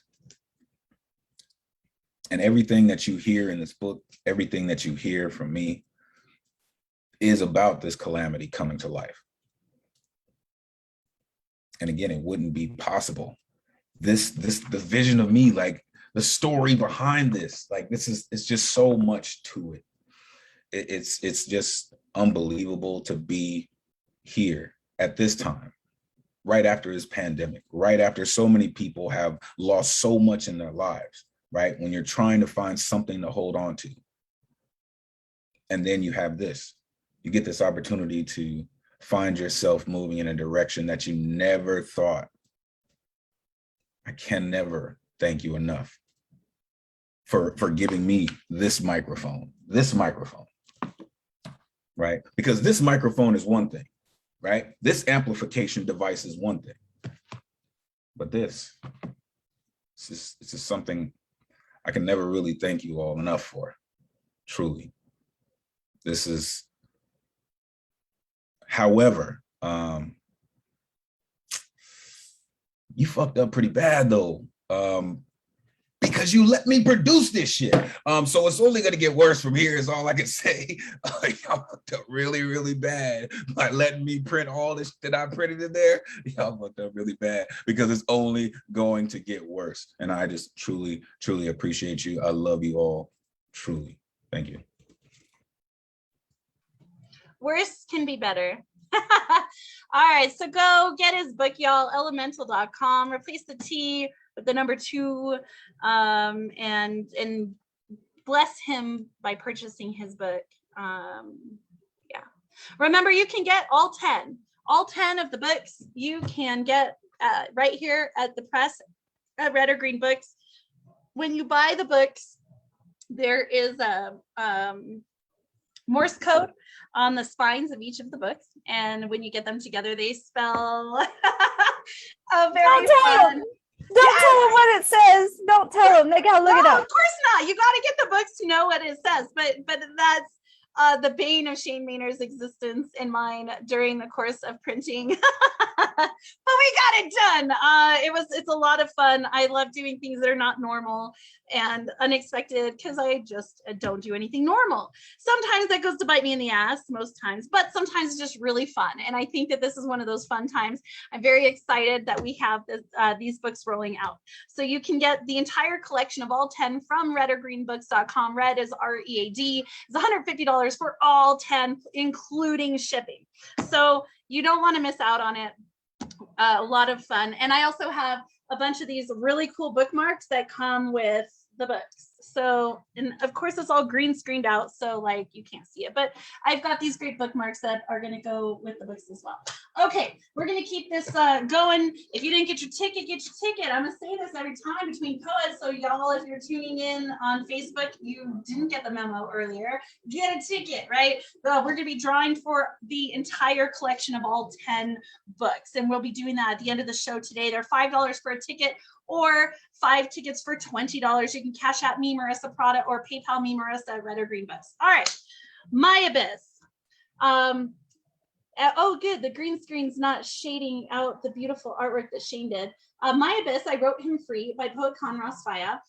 So Khan, I have to tell you, I passed off your book this week to a filmmaker friend of mine. I really think that this, if you guys knew the story, and I'm sure Poet Khan will tell you the story of her book, it should absolutely be a documentary. So I'm hoping she's still here because I can't see her beautiful face. So I will. There she is. I know. I told you I was getting. Yes, and the Innocence Project, right? And there's a bunch of other things that we're trying to plug your book into, just, and not that we get anything out of it, but just because she's a sensational artist and she needs to, her book needs to be in the hands of more people, as do everyone's, you know. Okay, so this is her book, My Abyss, I wrote him free. So Khan, I do hope you share that story with everyone. All right, this is her bio and review. She is becoming. Born in the Gulf of Mexico, now residing in the desert, she is a mother of 2 sons. a mental health advocate pursuing her first dream of creating unconquerable spaces for vulnerability in the poetic world. PoetCon hosts 2 open mics and is the author of her first book, CPR to My Dreams. She is hosting tomorrow night at tomorrow afternoon at The Word Is Right. She's hosting the Parental Guidance Check-In. It is a mental health writing kind of get together writing event, and it's where parents can get together and plug in with other parents. How are you doing this year during the school year? How are you handling COVID? How are you handling back to school? How are you handling kids growing up, getting the next grade, leaving, maybe going into school? You know, it's really, how are you doing as a parent? How are you doing with your finances, with your love life, with bills, with existing parenting in this COVID-19 pandemic? So please come if you would like, and spend some time with her in that safe space. All right, this is the review. This is a review from her book by James Mr. Speaker Steers. PoetCon Rasfaya is a dynamic writer, and her debut book, My Abyss, proves that her pen wins. Come, read, and take this journey to a level of love most have never achieved. A level of love even the author was not ready for, but to our benefit, she was able to write about it. In My Abyss, she speaks of a love that transcends life and a distant love that she has replaced with words. Feel the passion as she longs for love while living and loving outside the system. Share and grow as this author makes love through pain and waits for her king to take his throne. This book is a conversation piece, and you will love it. Please welcome up PoetCon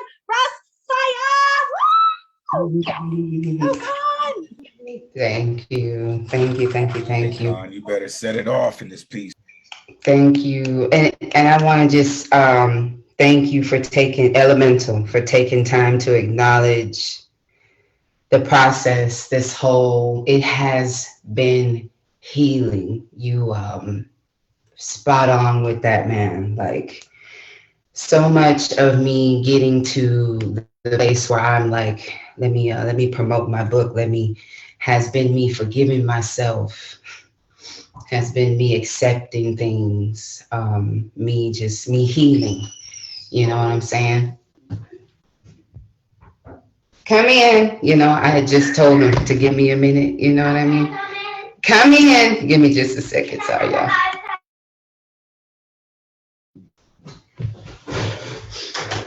I mean, you know. Yeah, right here. I'm doing my part right now, baby. I love you. Okay. I love you. Go ahead. Go back in. I see. I'll come get you in a little bit, okay? Sorry about that. In a house with little people. It's real, y'all. It's Baby, real. the shower's the safety. You hear me? The shower. I hear you, man. That was so. Just shout out to all the poets. Shane, man. You talk about capture the essence. Oh my God. I was just sitting here looking at it while you were talking about it. Like, for all of them are just spot on. The essence, you can feel the person. You took everybody's personality, your calamity. I mean, everybody's. I'm going to have all the books. I'm just speaking that in the universe. Anyway, but thank you for that, man, Shane. Like, exceptional, marvelous. I don't have words for how awesome you did with these books. With the straight up, I'm gonna have to just write you something. I don't know, but anyway. And Marissa, my Dukes, just for y'all being willing to go for it. Just thank y'all, man. So I'm gonna read my preface.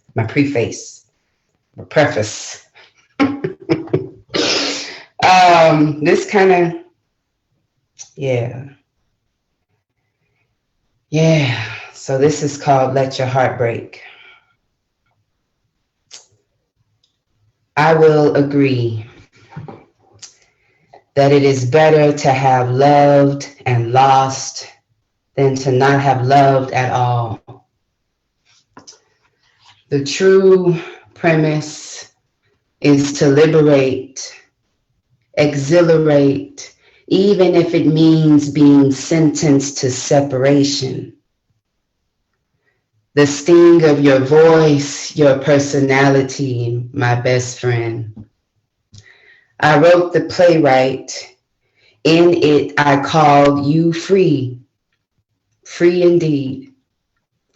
I saw your wings in the sky. It had to be a day like this, February 14th, 2021, white blankets covering the desert floor. A firmament preparing for an arrival of sacred energy. Hurry to your mother.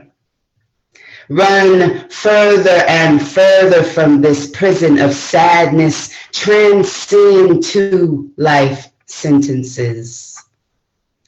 Fly high away from this madness to freedom.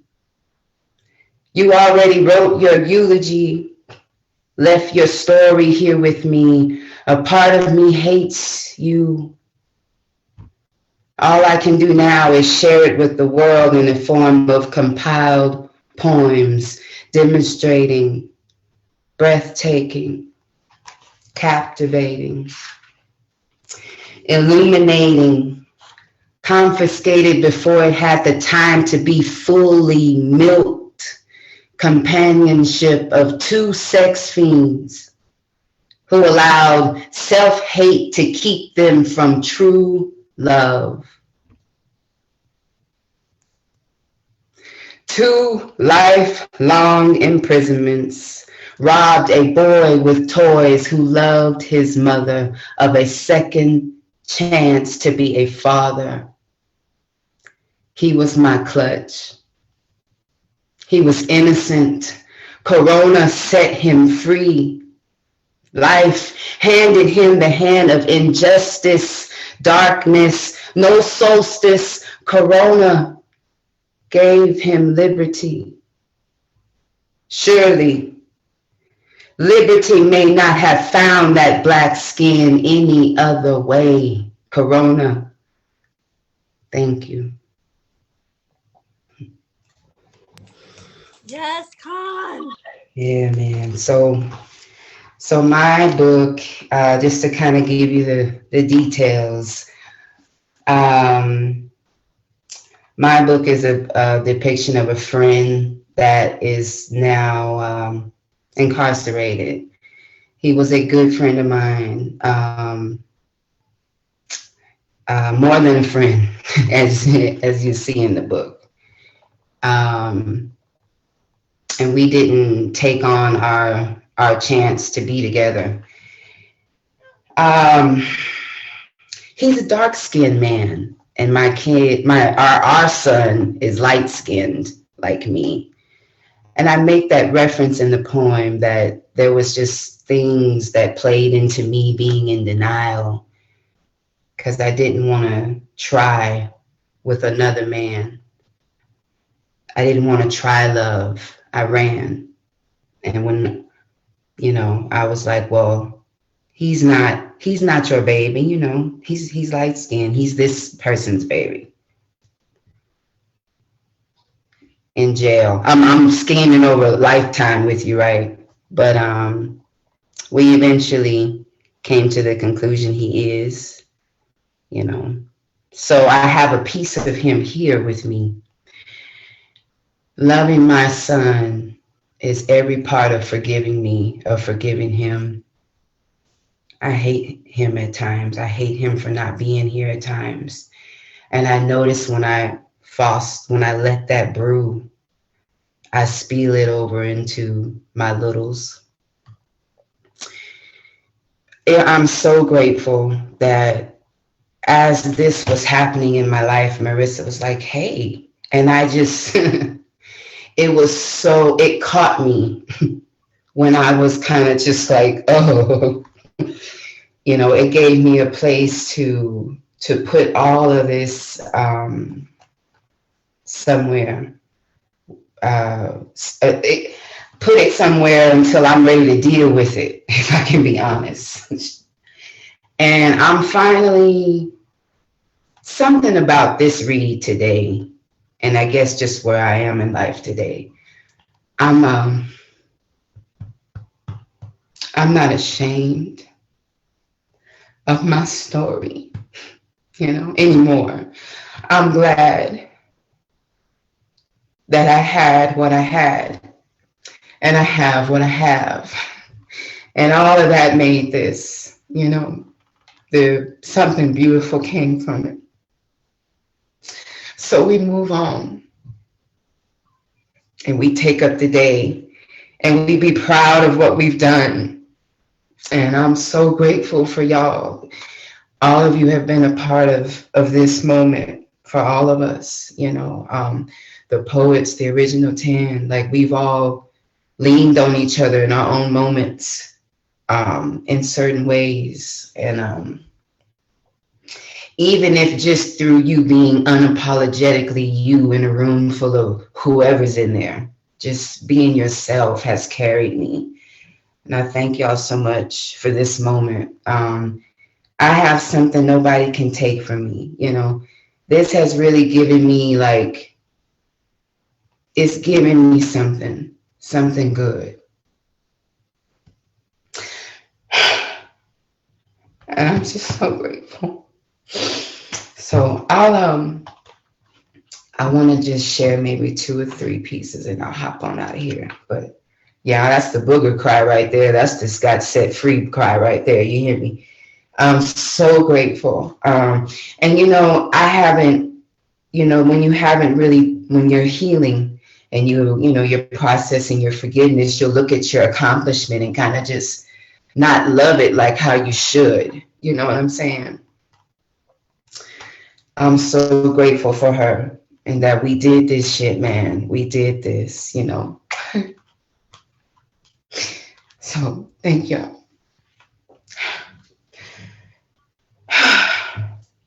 Imagine me free. The court date went well, awaiting a verdict to complete the retrial. It's been a while, never too long. Just an old sweet song kept Georgia on my mind while he was permanently swept away. Well, today, I am anticipating a long drive. The rain falls and he calls, babe, come get me. The judge set me free. Freedom, freedom time now. Oh, freedom. It's gonna take time, but I'm on my way. I cannot wait. Imagine me on a road heading to a Georgia zip code near you. It has been hours.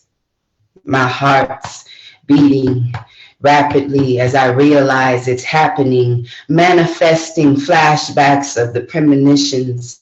The judge has changed her mind. You are done doing time. Now you are doing me. We have a plethora of opera. I am preparing to retrieve the father. I still want a daughter. Still got a day or 2 to go. Then you can no longer say, see you later. Bye. Even when you are mad, we will never be without each other again. My best fucking friend is free. Freedom, freedom time now. Oh, freedom, the bearer of my burdens, we labor them equally now. Driving, late night stars above, nervous because I have not peered upon you in years.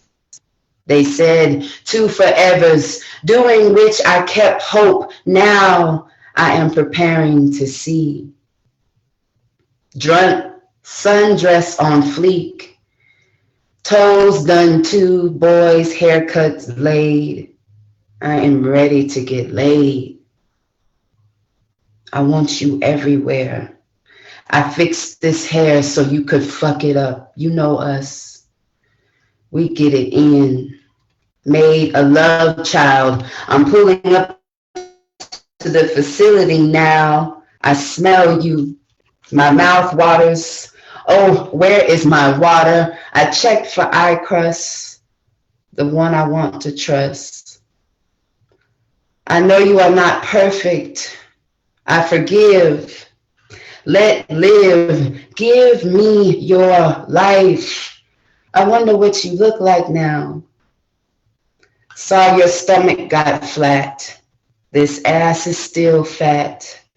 I am standing in the wind waiting for my world to spin. I see you. Chocolate, broken and rebuilt to be who you are now. I see you, seeing me. I run to you, you run to me. I hold you.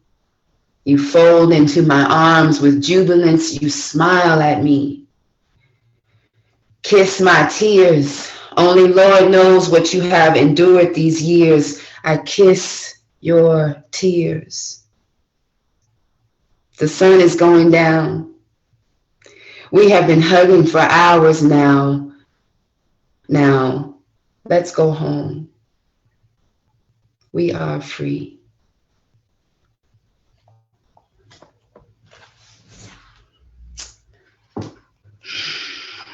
Thank y'all. Thank y'all. I'll close with this, with just one more if I can.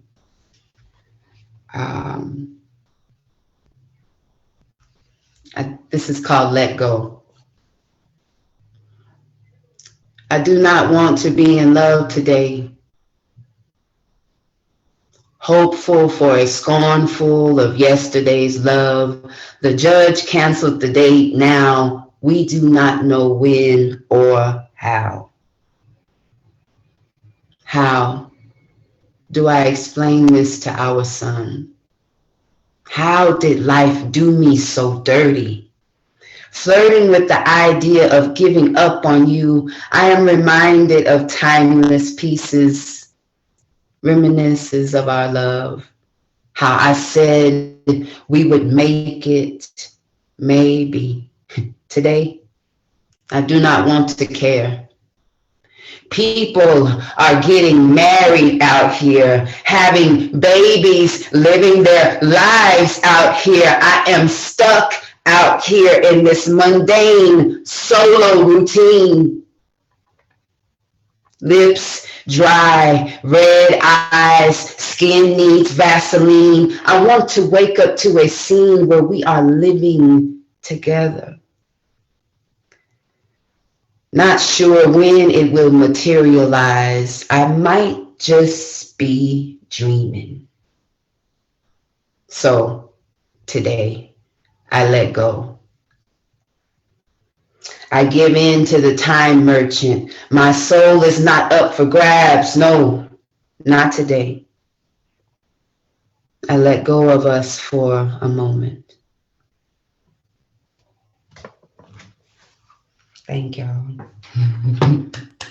Oh, I think I came up with the next workshop for you, my friend.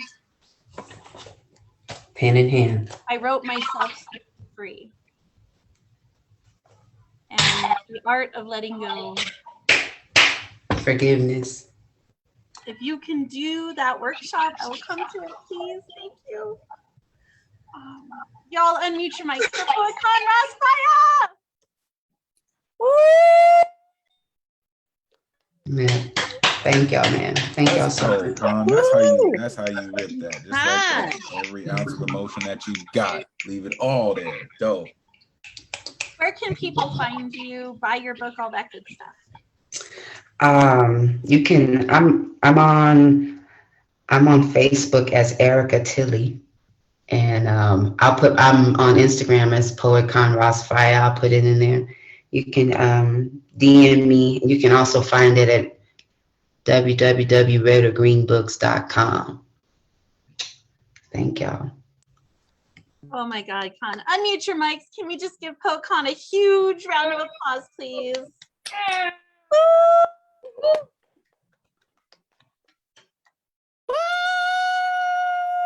Yes, that was beautiful, sister. Beautiful. I'm going to do a rebuttal poem for you, Con, about that. And I think if you can do it, I can do it. If you can do it, anyone can do it. And I think we should definitely do that workshop, the art of, I wrote myself free, the art of letting go. I think that would be a great workshop. Okay. Next up is Elaine Hill. It's one of the most beautiful covers. I absolutely love this. It's so beautiful. Seeing Home Back to Me is her book. Elaine Hill was one of the very first poets I had the opportunity to meet when COVID hit and we were all online. And I didn't have internet. July 2020 was the first time in my life I ever got internet. And so it changed everything for me because I started going online to everything. And I got to meet these incredible poets, and Elaine has a very similar story to mine in the sense of raising children and doing it on your own, and the art of learning how to be alone and survive. And she has blessed me with her strength and her journey and her words. And I'm so honored that she's part of this team. So the back of her book reads, "Flowing from my own lips, this the beginning of the song to sing home back to me. It never was pieces of wood lying side by side, trying to hold a roof above heads. Home can be, and maybe that's all I know right now. Home can be from home craters." And the review on the back of her book is by Shivani Pechtel, I hope I'm saying that correctly, who is an LAC mindfulness and somatic practitioner. They write, "A courageous journey through the torrential landscape of the soul.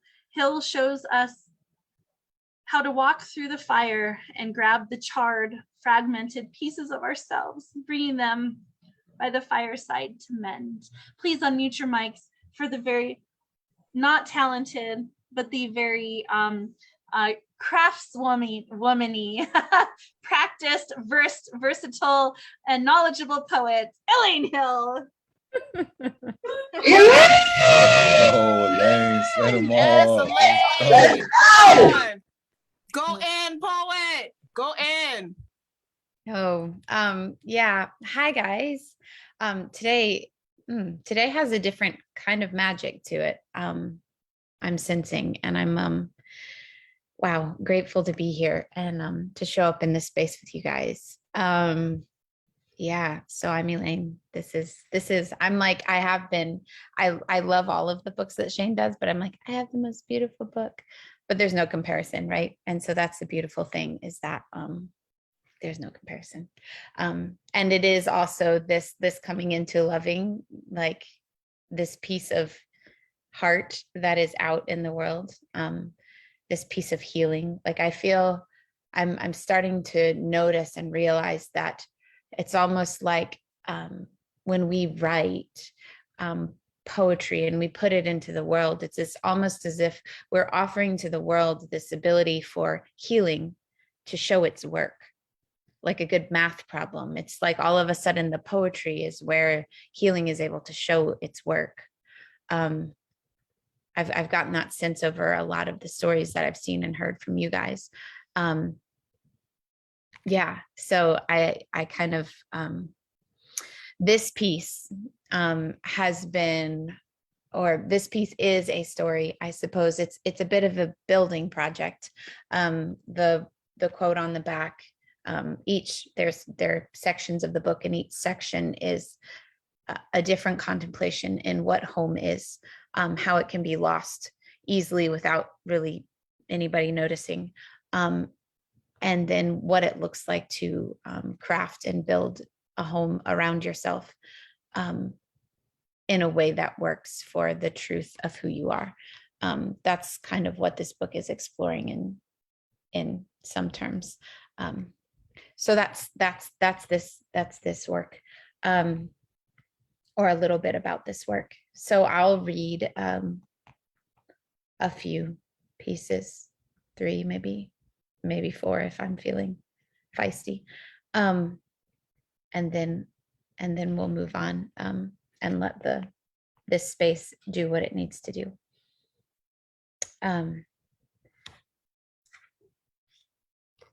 The way to experience grief is to come back to yourself.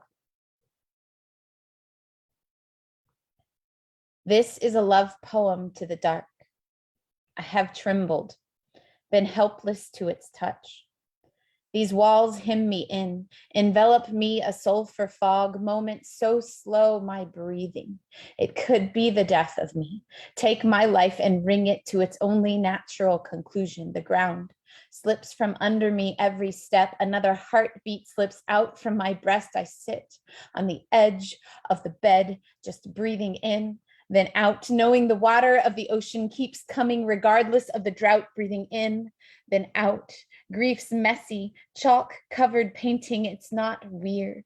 The hot of regret, cold of refusal, washing like waves. This is a love poem to the light, so constant, brilliant, beckoning, hiding. So shadows are deepest when the light shines the brightest. Grief shows up when I least expect it. It's okay when I only sense the light somewhere out there waiting. When I am ready, it is there, whispering, hey. This is a love poem within, holy, sheer, willing to stay open to the possibility that this time I will not die. Complete, unrequited longing. Love is not as much a rival as a stay within the tide. Mountains only move when the heart behind them is unaffected by the outcome of their movement. Earth shifts only when no one is paying attention. This is a love poem to cycle. Cicada song sounds in trees. Crushed shell is on the sidewalk, no longer needs filling. Metamorphoses are all around. Even the breath flowers into rebuilding every ounce of a body. Cocooned caterpillar releases into primordial mush from whence wings are formed. There is nothing Instagrammable about this process. Souls feel the burn as they transcend. This is a love poem to myself. I have been afraid of the dark, faced grief to find dawn emerging, a sliver of pink along tree line after deep blue covering of night, graceful strength in the fight out of encasement. I see courage to fight wings back into the light. Let stars guide formation of flight body. This is a love poem to beautiful waking, perched bedside breathing, ocean washing, mirror longing to knowing more about love than I do about trusting myself to say so. Grief, the deep that turns ends into beginnings.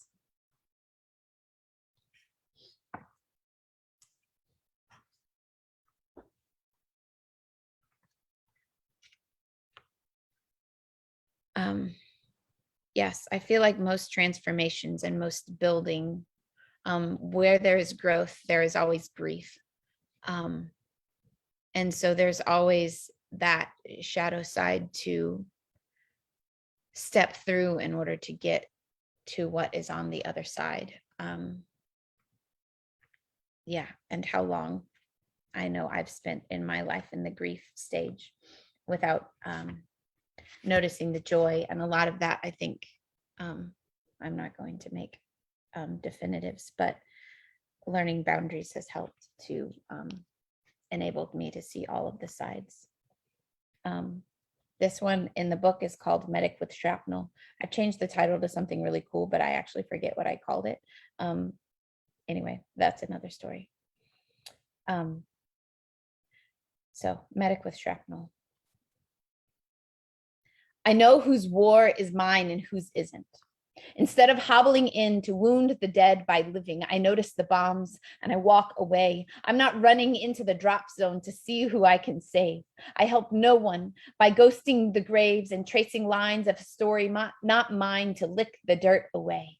Wars are no space to raise souls with less experience. So I'll drop zone these bags strapped over my shoulders, the ones holding the guns I've been shot from, the weaponry I've excused away, blamed on someone else's mental instability, like they don't have their own autonomy, thinking I can psychology my way to love and wise choices. I release the medic bags full of shrapnel and broken pieces. I'll leave them, don't need them to find meaning. I'm protected. Got hosts of winged forces holding canopies like trees and glass ceilings used to keep me under. Walk away from the blaze. I'm no firefighter, but walk regardless of the coals simmering under. Strap my boots on, the clippy ones and the chunky. Let it be okay that wars blaze in other countries. Let God see that. Let wars blaze under my skin. Know that participating in the fighting of what is what causes me the most suffering. I accept the circumstances because they can't change who I am. Divinity, divinely purposed. I don't write the plan, but I get to live it fully. Let God watch the fires blaze outside. Unclench my jaw and the grip on my wounds. Take myself to a doctor. Find the antidote in laughter, in breathing, in wrapping myself gently in bandage blue from the water of living. This world outside, a golden mess of color, voices, buildings. Shrapnel cannot be placed on wounds to care for them, but the fire that's burning can meld the metal to tweeze into tools for healing. We drop the stories that hold us close to the burning, find the pieces to mend into bulwark, to chart our paths, tend the living with song, dance, good food, and touch. Come away from the war. Find the air riddled with ashes, but gentle, the lingering of green. Allow the charring to make way for new life. This is better, so much better than staying within the burn. We know whose war is ours and whose isn't. Most battles are not ours to engage. They set the stage for us to see beauty in the ways we heal from the bleeding.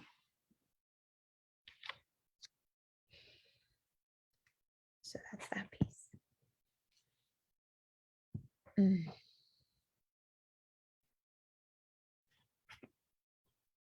I'm going to do like Matthew Marroquin. This might be my last piece, and read the last poem of my book, which I haven't read out loud to anyone, just for fun.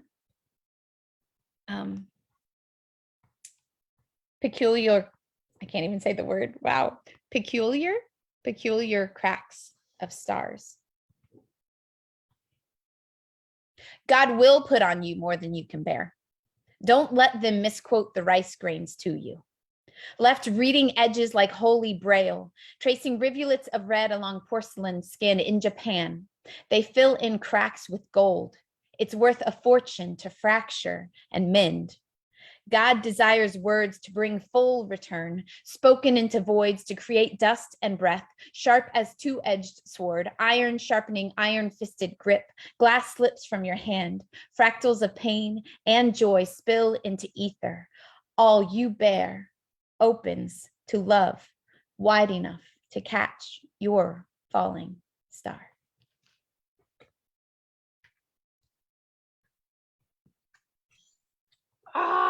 I'm like writing as you're reading. I'm writing a new poem. So yeah, like I'm already, this is just since you started reading. We want it to be creative, literally. Yes. Thank you. Was that your last one, Elaine? Yes. Okay. Where can people find you? How can they get your book? That's a good thing. So there's some right here. See this? I have books. So hit me up.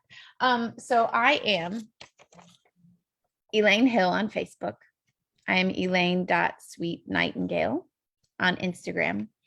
And I am at ElaineCHill.com. And if you are a website designer, don't judge the website because there's a lot of, you could buy a t-shirt for $1 apparently, but there's no link there because somebody's got to work on that. And I don't know where my assistants are because I don't have any. Right. So there's exactly right. But you can buy my book on there through PayPal. It's all linked on there. It's just not perfect, and we're celebrating that right now. So there's that. If you wanted to hit me, well, these you can hit me up straight here if you wanted to just pay for the book right now, so I can sign it right here, ready for you. You can. It's $15 if I'm shipping it to you. There's $3 additional to here. Do I need to read them? So it's at Elaine-Hill-6 on Venmo, and then Cash App is $ Elaine C Hill or Elaine Chill. Elaine Chill. And then PayPal is, well, my email address. That one's not as easy. So go with the top two. Yeah, and I can get you guys set up that way. I also have stickers coming in. They're not here yet, but they'll be there. One of them says it's time to come into the light with this picture, and the other one says, rebirth comes only after death. So, and there'll be 3-inch stickers, so you can like pop them on your computer, you can pop them on your water bottle, you can put it on your mirror to look at every morning to remind you of all of the good things in life. So there's that's coming soon. So if you want to buy a book today, I can drop one of those stickers in there too when I send it on. I'm just saying. Oh my God. I'm thinking we should just have a workshop series on like rebuilding, right? Because there's a lot. Con has her, I write myself free, and that, and then I think yours is, Sing Home Back to Me, and it's very the amount of resiliency in this group of people gives me strength, and so I need you. So can we please do those? Thank you. Let's do those workshops. For real. I got my. So yeah, you guys, wow. Yeah, this is a really, this space today. I don't even have words for it. This space is all I'm going to say. I honor this space with all of you guys. The love is real, y'all. The struggle's real getting your book done. It's not an easy thing to do, right? But the love, the bonding that we all have is incredible. And so my dream is to meet each and every one of you and get a picture with your book. So far, I've met 3 out of the 9 of you. So I am on my way to meeting the rest of you, and I'm very excited to do that. Okay, if you're watching live on Facebook, remember, we got tickets. You got to get a ticket. This is for the raffle. We're giving away all 10 of the books. Okay, so you got to have a ticket. You can't win if you don't have a ticket. They're $5 per ticket. If you're one of the original 10, you can buy a ticket.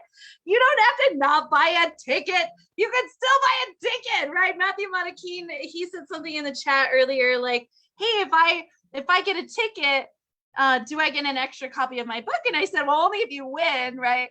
You still gotta win, y'all. But you can do that. I mean, there's nothing that says you can't do that, because you really only have one of the 10 books. And so that it's for anyone who wants to do that. I don't see any other purchases yet that have come through, but that's okay. But I'm trying to keep my eyes peeled in case they do come through. $5 for a ticket, or 5 tickets for $20.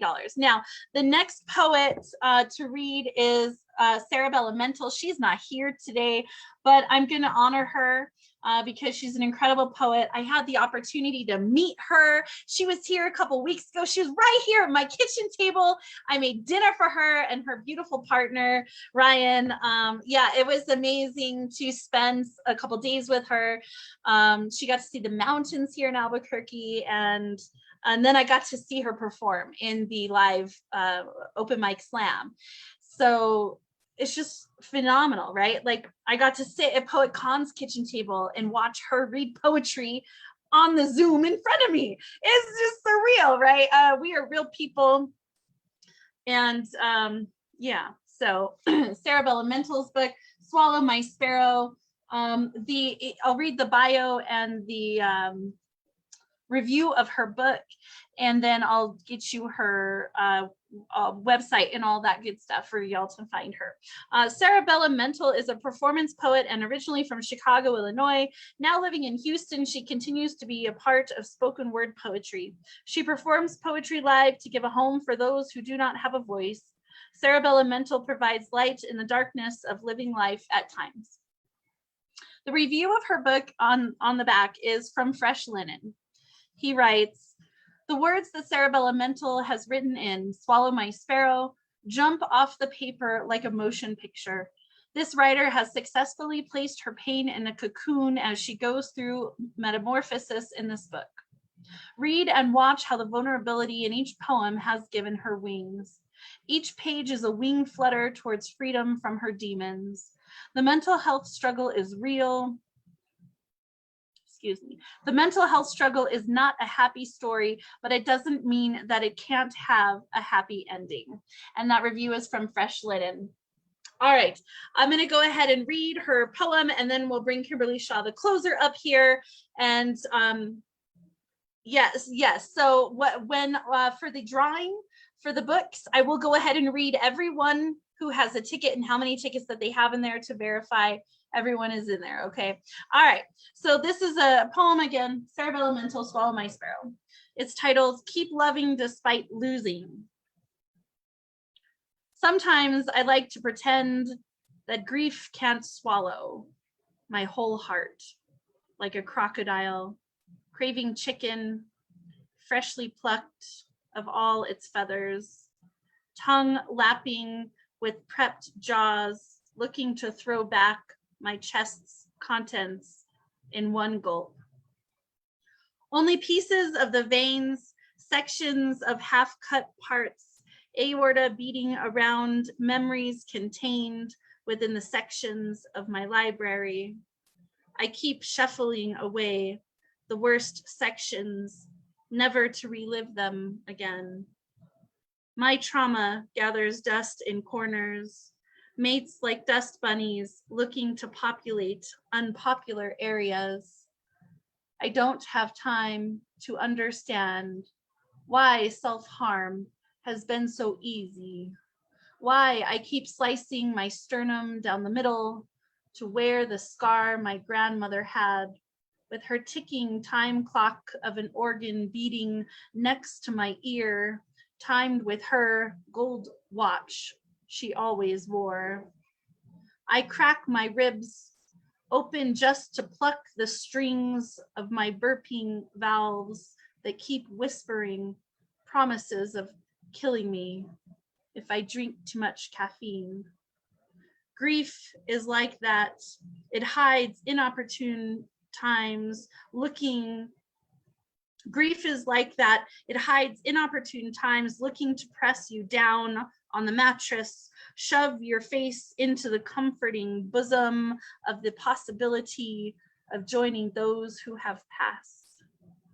I fold my grief into sections like I'm trying to make a paper football from high school with the note inside of keep loving despite losing. That is Sarabella Mental's book. Yeah, Sarah. Yeah, book dope as man. Look, check out the Rage Cobra. Straight up. Sarah's the dopest. Serious business. Rage Cobra. Yes, she's amazing. Her website is sarabellamental.com, SarabelluMental, sarabellamental.com. You can buy her book, Swallow My Sparrow. All right, Sarah, I hope I gave your book, did your book justice, my beautiful friend, wherever you are. Last but certainly not least is our favorite closer, our only closer, such a craftswoman herself, Miss Kimberly Shaw, y'all. This is her incredible book, Kimberly Shaw's, inspired by actual events. Again, Shane Maynard did the cover art for that incredible rendition of our beautiful friend. Such hard work went into these covers, so thank you so much, Shane. I'll read Kimberly's bio and her review, and then she's welcome up to the mic. Kimberly is a native of Charleston, South Carolina, and mother of two amazing boys with autism. She's a graduate of Winthrop University in Rock Hill, South Carolina, with a Bachelor of Arts in Mass Communication. She's been writing for 30 years, performing her work on Right About Now, The Word Is Right, and Mindwell Poetry. The review for Kimberly's book is by James Mr. Speaker Sears. Miss Kimberly Shaw's collection of poems titled Inspired by Actual Events is full of love, civil rights, gambling, prayers, advice, inspiration, and power from a poet raised by a strong matriarch to be a true lioness. These pages are full of powerful lessons and words for women, mothers, and lovers. In these pages, between these lines, spelled neatly, you will find pain, growth, loss, joy, love, and life. You will learn in these pages and grow by reading these lines. Please welcome up Kimberly Shaw, the closer, y'all. Woo! Closer. Yes, come on. Yes. Hello. Hello, everybody. Thank you. Thank you so much. Thank you, Mr. Speaker, for that wonderful review. Thank you, Shane Maynard, for that beautiful cover. And just shout out to everybody. I needed this event today. I'm gonna go ahead and say I needed these affirmations. I needed these sermons. I needed these words. I needed all of it, and y'all have filled my cup today. So I thank y'all. I'm gonna pay y'all back, and hopefully I'm gonna fill your cups today. So the Spirit is telling me to go in reverse, and I always do my authentic self last whenever we have one of these events.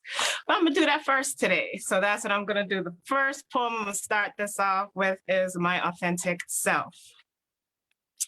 I am at the beach, a place that usually feels more like home than the four walls I dwell in and look at every day.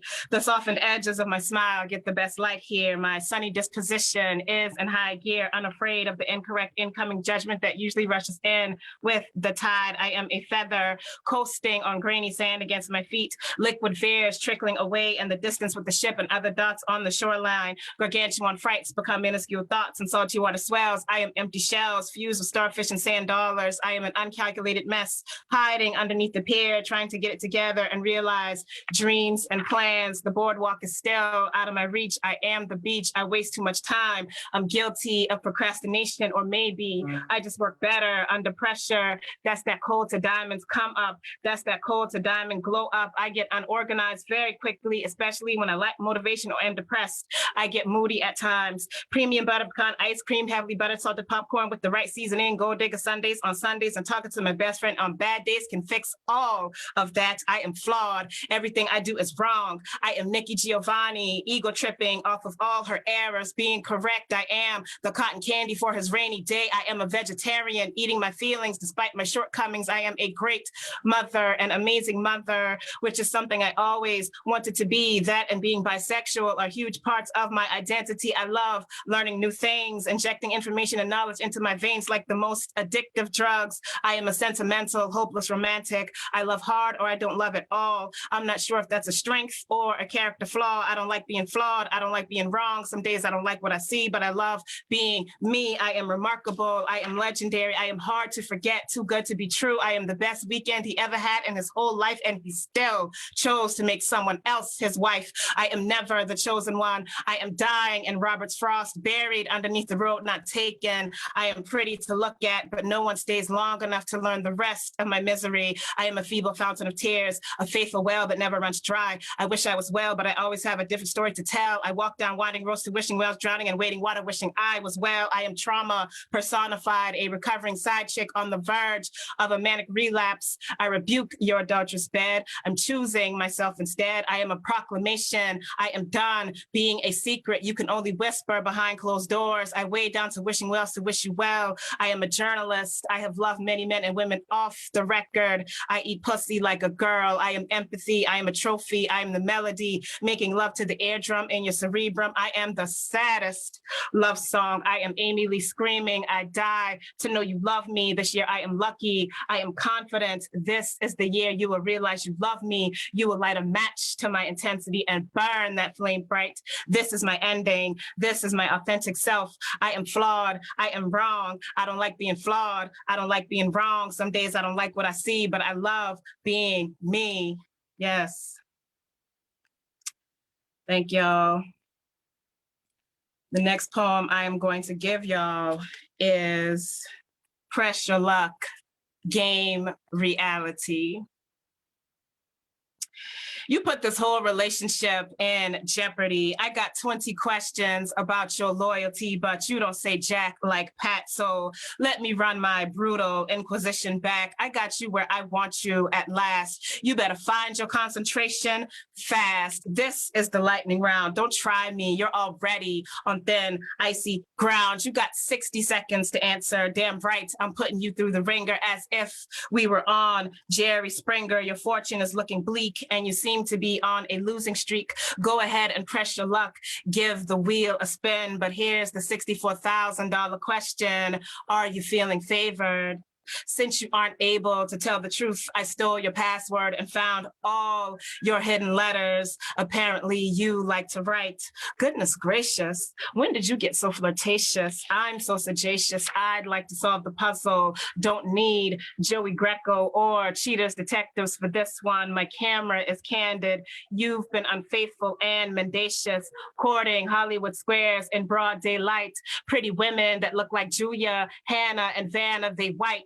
Now we're caught up in a cataclysmic family feud ever since you got caught red-handed with another chick nude. Survey says it doesn't get any worse than this. You're addicted to the young and the restless. Now I'm about to get saucy and reckless. Let's make a deal and keep it real. Can I have another dude? We need to redraw boundary lines. It seems we're both poly, so you tell me, is it door number 1, 2, or 3, deal or no deal? What would you do? The dating game is savage. I thought I had a good dude, but I need a new love connection now that I'm at the busy intersection of fuck you and it's over. Don't expect me to have a change of heart and resurrect our newlywed game. It's too late.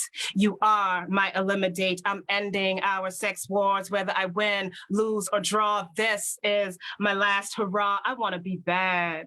Play it fast and loose, go on a blind date or even a group date as long as I'm not the fifth wheel. I met a dude in the club last night looking for a real chance at love. I might be his Tila Tequila who wants to be a millionaire, so I'll give it a shot.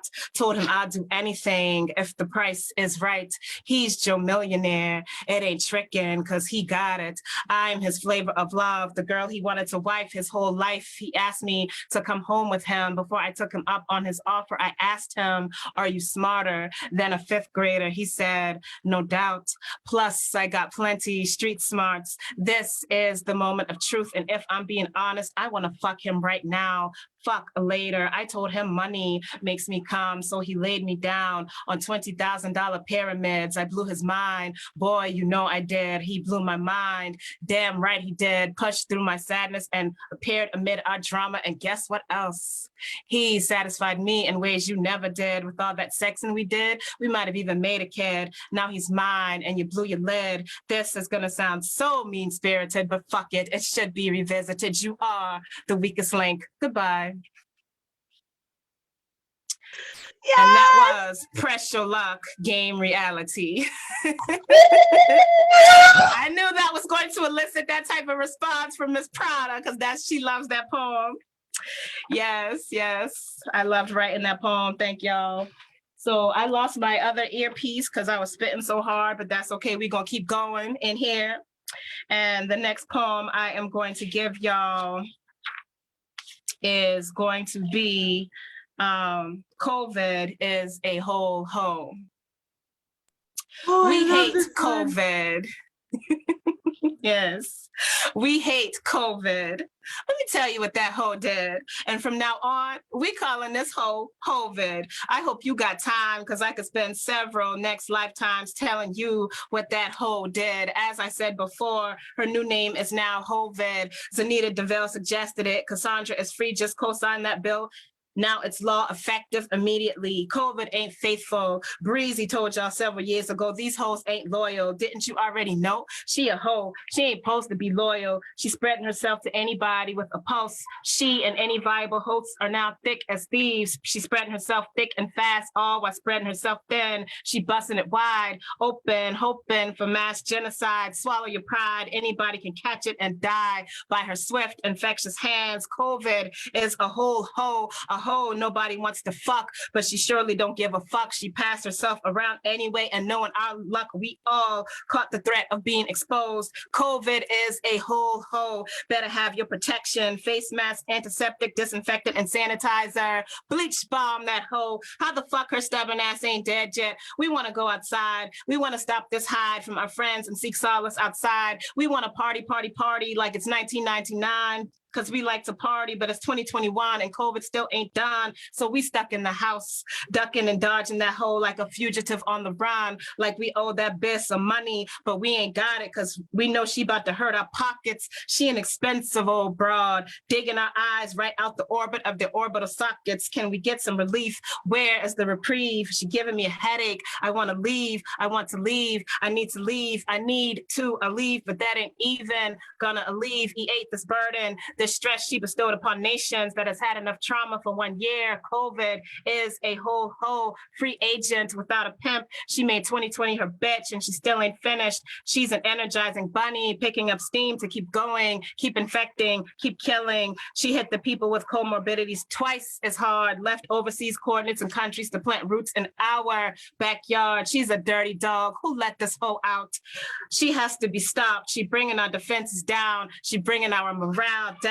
Now we got to disperse these crowds just in case she's traipsing amongst us now. I have had it up to here with her asymptomatic tricks and antics. This whole hiding in plain sight, and you mean to tell me she can't pull a disappearing act? Oh, smug bitch. She gets off on infecting millions. She gets her orgasms and forgets about all the people she laid down. It's hard to remember that many names but she's good at remembering fuck faces because she gives the best. You're fucked faces. She don't play fair. She went rogue. No lazy fair. She ain't lazy. She worked her affected Southern charms around the clock. Now our government turned laissez-faire. Can't even forget the hoe if you tried. She comforted your family at the wake and left small remembrances in her wake. A painful litany of lingering long-term mysterious effects like labored breathing, gaping lung problems, amputated limbs, and suffering, silent sorrow. As long as we don't have a cure today, she is guaranteed a forever tomorrow. This pandemic has plagued us all, but we got to play it safe, don't fall. We tired of COVID and all her bullshit. That crafty, unpredictable bitch always got to pull shit, and I ain't here for it. Where the goons at so she can get pumped full of lead, catch two in the head, then fall prey to the bed. There's a trigger somewhere. If a G will come pull it, there's a bullet somewhere with her name on it. We don't like you too much around these parts. Don't let us catch your ass after it gets dark. Stop holding our lives for ransom. COVID, we got 19 reasons and then some on why you is a whole. It's time for you to go. You ain't got to go home, but you got to get the hell up out of here. Yeah, it's true. Hoes need love too, but nobody is out here trying to love you. We don't love them hoes. Just ask Snoop. Those are his iconic words, not mine. We miss our friends. We miss camaraderie and all our family. Why this hoe just couldn't let us be? We miss our friends. We miss camaraderie. Don't come and ride with me. We ain't simpatico. You simply gotta go. You know how the rest go. We ain't homies or best of cronies. Get your amity someplace else since all you got for the world is calamity. You can get clapped quick like that old trick named gonorrhea. We just want you gone for real because you messing with our Skrilla and the economy is in the toilet. Let's not even talk about the holiday season. You spoiled it. A lot of shit just hit different all because of you. We hate you, you dirty bitch. You went hard this year, but in 2021 we hitting back. Believe that. So don't get comfortable. Matter of fact, pack them bags, yo, because ain't no way we turning a grimy ass hoe like you into a housewife. Yes, COVID is a whole hoe. Yes, Kimberly Shaw. This is why she's a closer, y'all. I don't know if you was done yet, but damn it, All right. I was on that. Okay, sorry. So I got a couple more, if I may. I have to do Women's March since Miss Poet Khan is in the building and Sarah Bellamental is one of the original 10. And of course, I am the closer. This poem is called Women's March. Come on, women. This is our march. On your mark, get set, go. Kill them, girl. It's our world. Let's show them why women always been great. Poetry ain't dead. As long as our pens bled, we could be a verb bender. Bending them till they break. Bending them till they break. Bending them till they break free like Cassandra is free. The first time I heard her, she summoned her sermon. I was redeemed. She said, it's miraculous. Indeed, close the house down like Kimberly Shaw, the closer, open it back up for the next poet to hit the cipher. I believe that was Cassandra, and forgive me, but that woman, so dope, so nice. I had to mention her twice. Fall in love with Steph Love, spit it so quick with it, so quick with it, so lit it. She lit up with her literature. She lit up after the open mic and burned her blunt. She sipping cerveza, blunt force trauma to la cabeza. After her literary devices left me for dead, get all up in your head like Sarah Bellamental, blowing your mentals, the way she pushed her pencil. Oh yeah, we been dope. I've been seen the prophecy. We could be poet laureate like Kaniki, excuse me. The first Black poet laureate in her side of the city of Alexandria, VA. Oh no, she don't play. We on our Obama shit. Yes, we can blow the minds of Americans like the poet Khan can. We ready, we willing and more than able to step to the mic, show up, show and prove, show the world the hill we climb at inaugurations like Amanda Gorman. Respect the flow of the woman that makes you say, whoa, man. And yes, this bitch got bars. You better spit. TikTok, you don't stop. Give her all the snaps, Black woman. Come through with that read. Come through with the poems, poet. Come through with the motherfucking poems, poet. Come on, La Bruja. Speak, poet, La Bruja. What kind of sorcery is she? Sweeping me off my feet with her broom. Now we under her poetic spells and potions. Swift feet caught the Holy Ghost in. We praise God for her literary notions. Let the church say amen. I second that emotion. I might need a Miller Lite or a Miller High Life. Ask Steph to pass the blunt so I could fuck with this high life after Miss Kim B. Miller kills this mic. Shout out to Tony Sheely spitting her vulnerability so freely. She ain't bougie like Regine, but she conscious. Ray Jane, be the militant G.I. Jane the world needs. She start out so sweet and then get gully with that voice speaking guttural sounds. But she need to drop that album and quit playing. LOL, I'm just playing, but we love you, queen. You and all of your many facets. You and all your poetic talents. You cut from the same cloth as Shane Manier. I know she got some brand new bars for your ear. Thank you for all you do for the poetry community and even yours too, my dear. You be the Guerrilla Poet of the Year. F that, the century, since we got company. I look at Maddie G. I already know she can do it like we, because she bends verbs in her sleep. So when she woke, she even mo-fi. Oh my, don't you dare change this channel. Look at this panel. We lady, we femininity, we poetry when our lips are in motion, moving in gazelle motion, wet liquid motion. You entranced by this superstellar motion, our poetic motion. This quiet, this our march. We on our march. We've been ready. We've been set. We won't stop going, and you better mother know it. Yes, I can't curse too much because the little one came in. So yes, that is Women's March, and I am going to close with yes, Mama Bear. yes. This is so great, Kimberly. Woman, there's nothing we can't do. Queen, grandmother, mother, aunt, sister, cousin, daughter, niece, friend, the beginnings to all our ends, the X factor to all of our Y's. Yes, the Y's matter, but that almighty X marks the spot. X, that almighty double X posse. Women, let's gather our posse. We are gonna be able to do it, cause see, when women get together, there's nothing we can't do. Plural or singular, we got you. In tennis shoes or pumps, we running things. In boardrooms or living rooms, there's not a thing we can't do. We women who are a woman who are the goddesses Maya Angelou was referring to. It be a woman who establishes roots, raises a home, and keeps us all together, keeps herself well put together. She dressed to the nines in poise and composure. She let other women know where they can cop that. Now we all just a little more sure of ourselves. Sometimes we just need a little push before we shove off, spread out, spread our womanly gifts to the world. And believe me, we got plenty. There's nothing we can't do.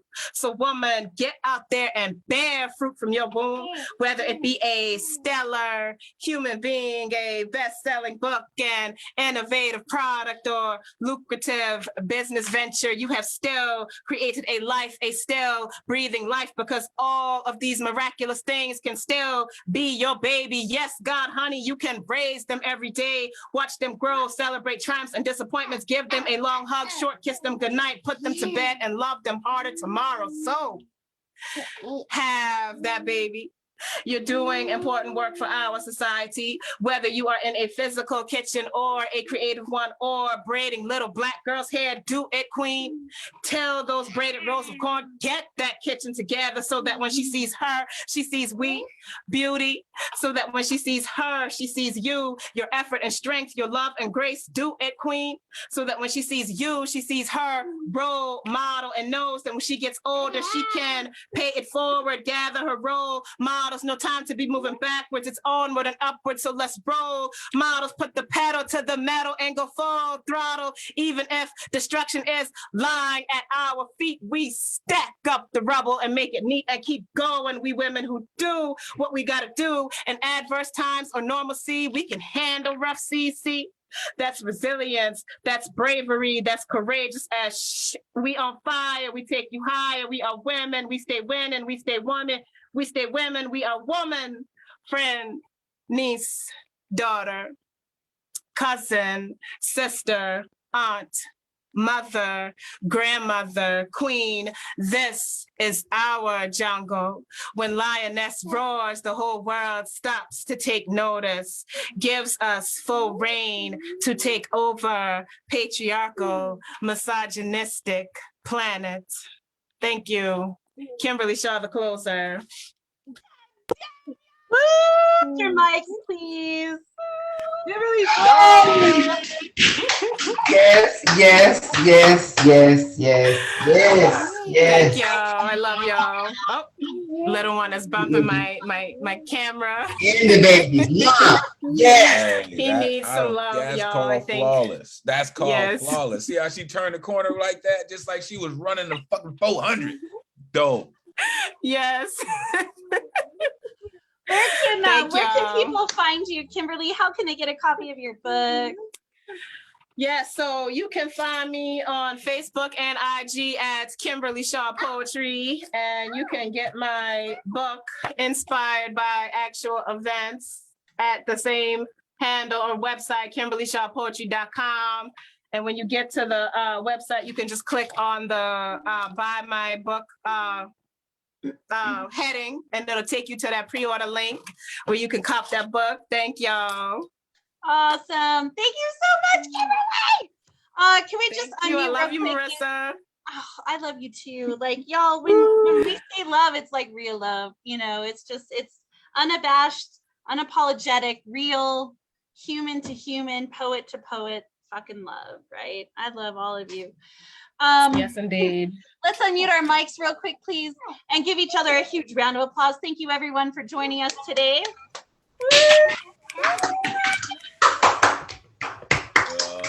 Original 10 in the building. This is what we do. In case you weren't sure, this is what we do. Yes, Elemental. Yes. Yes, This is what we yes. do. Thank y'all. Thank you, Marissa. Thank you for putting this together. Thank you for just, you already know what you've done. We'll say it. We're going to say it forever. We have proof, you know, we did it like forever. Like, yeah. Thank you, baby. Every single one of these stories has just changed my life. You guys have changed my life. Thank you. And you We're have gonna give changed away. ours. I'm coming to eat. Oh, We're gonna sorry. give away these books today. I wish I had more I could give out because everyone should have these books. They're so important. If you have a story out there and you never thought that you would write, I guarantee you every single one of the people you heard from today didn't think they would have a book. Maybe it was like something that they would do a long time from now. But it happened, and so it can happen for you too, and I really want to help be part of that journey. We have the next 10 that we're releasing in December. Very talented poets from all over the US. In the spring 2022, we're going to have our first international poets. I also have a poet laureate who I'm going to be publishing a debut collection for as well. So there's so many things coming down the pipe. If you're interested in helping me be an editor, please, I need help. I can't keep doing this by myself. If you want to volunteer, that would be helpful. If you have a fee, that's okay. We can work with that. But I can't do 20 books myself next year. This is just, it's a lot, but I don't want to stop. I don't want to stop getting books out. I have 20 people already who want to get published next year, and I can't say no. I mean, I can, but I really don't want to say no because every story is valid and there's not enough resources for poets to get out there and get their work published. But I have a press, I have a way to do that. I just need extra help. So if maybe you just want to pick a couple books to help me copy edit next year or something, anything you can do so that I don't have to turn people away. I don't want to turn anybody away. If you have a book that you want to get out, I want to be able to say yes. And so, yes, please help if you can. If you have not got your book, got your ticket, please, please, please get your ticket. They're $5. I'll give you like 60 more seconds to get your tickets in. And I'll read all the people who have submitted tickets and how many tickets that I have for them so that you know that it is in the bucket here. And I'll have one of my daughters draw the ticket, and then everyone who's here will get an extra ticket. And we'll draw for the beautiful piece of art that Jazz, Denise Science's sister, gave us to raffle off. And I'll pull up her artwork, and I'll do that for everyone. I don't see any new stuff coming up. So I have Kemlyn Bappy has 1 ticket. Terry Rose Dirtson has 5. Mr. Tezazomak has 5. Ramark Thompson has 2. Born to Write has 1. Tanish has 1. Karen Scott has 5. Cassandra Free has 1. Nathaniel Beck has 5. Danelle Callahan has 1. IC has 5. Christina Ivy has 5. Amy Arellano has 10. Luciana has 1. Gwen C has 2. Elaine Hill has 5. Denise Science has 2. Kimberly Shaw has 1. And Poet Con has 1. All right. Am I missing anybody who did not have an opportunity to purchase a ticket? I will draw last chance. Forever hold your peace. I don't see any messages coming up, and I've checked PayPal and Cash App now just to make sure that nobody has turned in stuff last minute. So if you happened to purchase a ticket and your name was not called, which would be really hard because I'm a very, very diligent note taker. Oh, okay, Martina.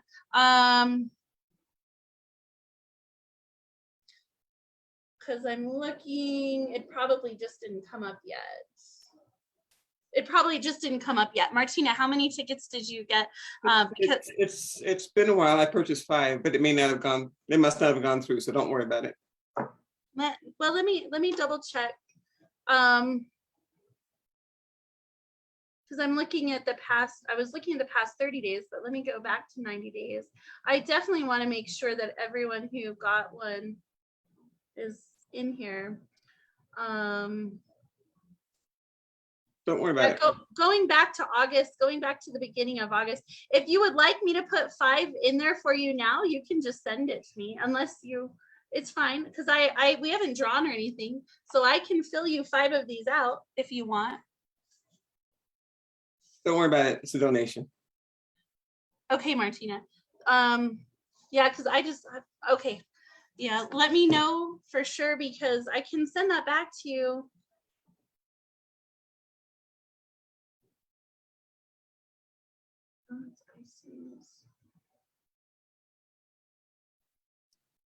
Keep it as donation. Press Are on. you sure? Okay. All right. I hate to have you not have tickets in there. All right. Okay. Isabella, ven para acá. Isa. Come here. Come here. All right. So all the tickets are in this bucket thing. You're so cute. And you want to draw a ticket for everyone? Yeah, are you ready? All right. So you gotta like come here so everyone can kind of see you a little bit. All right. I can't see anything in here. Let me put 2 hands on this bucket. All right. So pick one ticket out of the whole mix. Put your hand up in there. Okay. So cute. Just one. It's just one ticket. What does it say? Oh, it's green. Sorry, I'll take a picture. It says Terry Rose.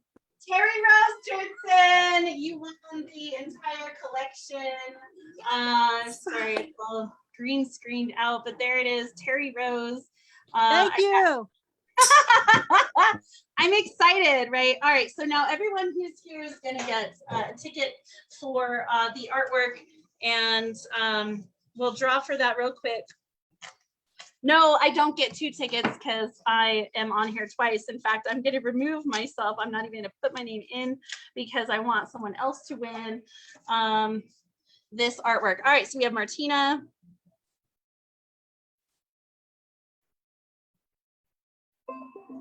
And Denise. And Elaine.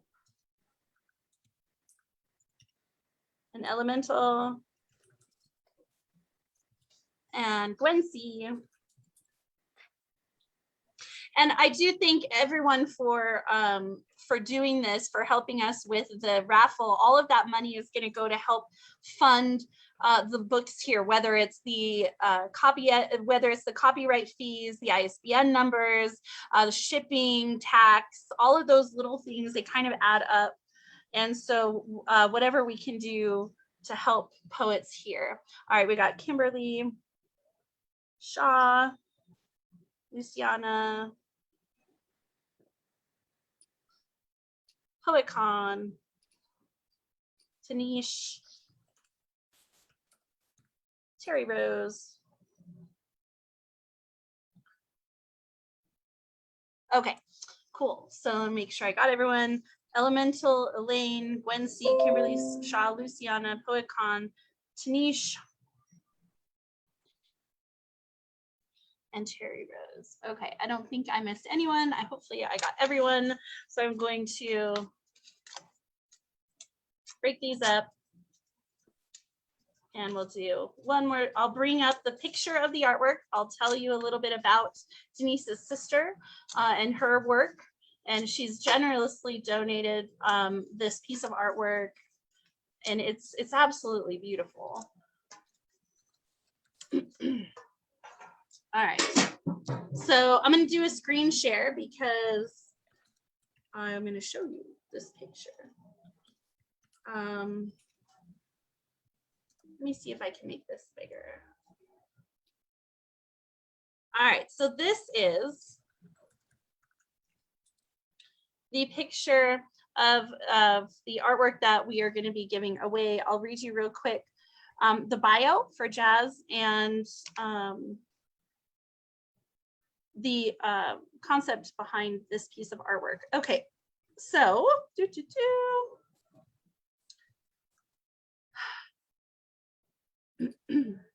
I'm just gonna say it looks like Calamity, and I need it. You better win, Elemental. You only got one ticket in there. All right.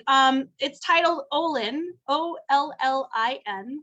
It's an acrylic on canvas, 12 by 12, based on the Olin at the center of Aztec calendar stone that they currently lived in the fifth world, and each part represents past destructions. Yes, this could totally be a cover for you. She says she is on Instagram. Her Instagram handle is XOCHIHUITZILIN. And on Facebook, it is XOCHI space HUITZILIN. You can also find her at jasmine.science.7547 on Facebook. Jazz, I'll get all of these put in into the chat here. So yes, so this is her piece of artwork. We'll go ahead and draw. Isabella. All right, you ready to go again? We're gonna spin this whole thing around. Shake it, spin it. Let me put two hands on here so it doesn't fall. All right, wait, you gotta come over here. All right, so this is for the 12 by 12 acrylic on canvas. All right, Issa. She closed her eyes. Who is it?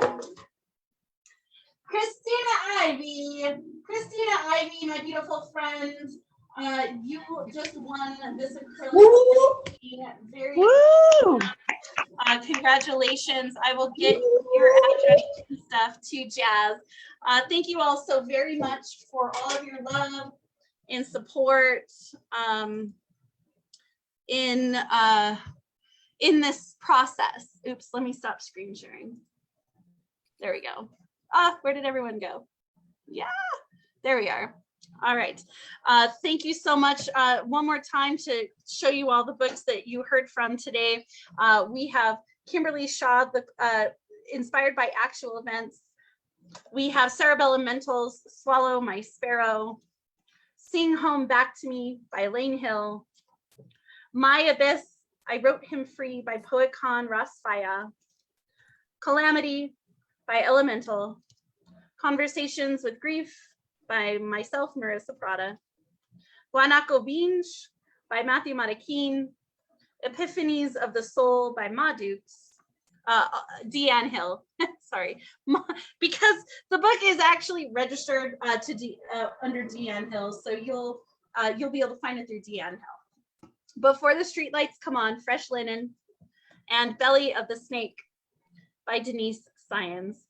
Thank you so much, Jazz, for the very generous donation of your artwork. Congratulations, Terry Rose Jertson. Well-deserved win on the entire collection. I will get that out to you this week. And congratulations, Christina Ivy, for the piece of artwork. I'm sure Elemental might want to buy it from you, so I'll get you guys in touch with each other. All right, if you would like to buy any of the books, please go to redorgreenbooks.com. You can buy the entire collection for $150, including shipping. Let's support small business. If you liked what you heard from any of the poets today, all of their websites, social media handles, cash handles are all on the website. If you weren't able to write it down today, redorgreenbooks.com, red, R-E-A-D, and you can go ahead and purchase the books directly from the poets. But that is it for me. I appreciate all of you, your love, your attention, your time, your energy. Thank you, thank you, thank you. If you're interested in helping out the press, do a couple books next year to help edit those. I would be eternally grateful, so I don't have to turn people away. Just message me later. The chat was going super fast, so I wasn't able to catch up with all of that. Otherwise, thank you all. I bless you all. Tonight at Word is Right, we have Finn Hall and Kathy Carson from the UK going to be doing some poetry. And then tomorrow night is Poet Cons, or tomorrow afternoon is Poet Cons parental guidance check-in, mental health workshop, and just general safe space to be among other parents. So please feel free to come to our workshop tomorrow. It's free. Thank you all so much. I look forward to seeing you all next time. Have a wonderful night, day. Bye. Excellent. Marissa. Thank you, Kimberly. Can you save the chat for me? I'm sorry. Yes. Okay, I thank save you. the chat for you every time, and I never wind up sending Oh, yes. Thank you. Yes, I appreciate you. I will save. This was so dope. I'm so glad you're Yes. here. Thank you so super much. So do you want, since it's just us here in Terry Rose? Yeah, I was reading. Okay. I was reading a lot of things while you were. I was writing a lot of things while you were reading. Oh wow. Yeah, like learn to control my calm, command it to be happy, damn the damn tears that evacuate the inferno of your absence. Since the failure of my eyelids to stem the tide of my sorrow always brings trauma after sex with self, how can I ever talk you into not walking away? There's the broomstick leg sweeping ashes of self-sabotage. Devices of dicks, bloody pens. Yes, like this whole thing. I want you, look at it. Just from yours and Khan's reading. Yeah. Oh wow. Yes, yes. I can see that too. Thank you for this was so dope. Yes. All right, my beautiful friend. Yes, we will see you next time. I love you. Let me know when you're ready to do it. Yes, ma'am, I will. I will. All right. All right. Bye. Love you.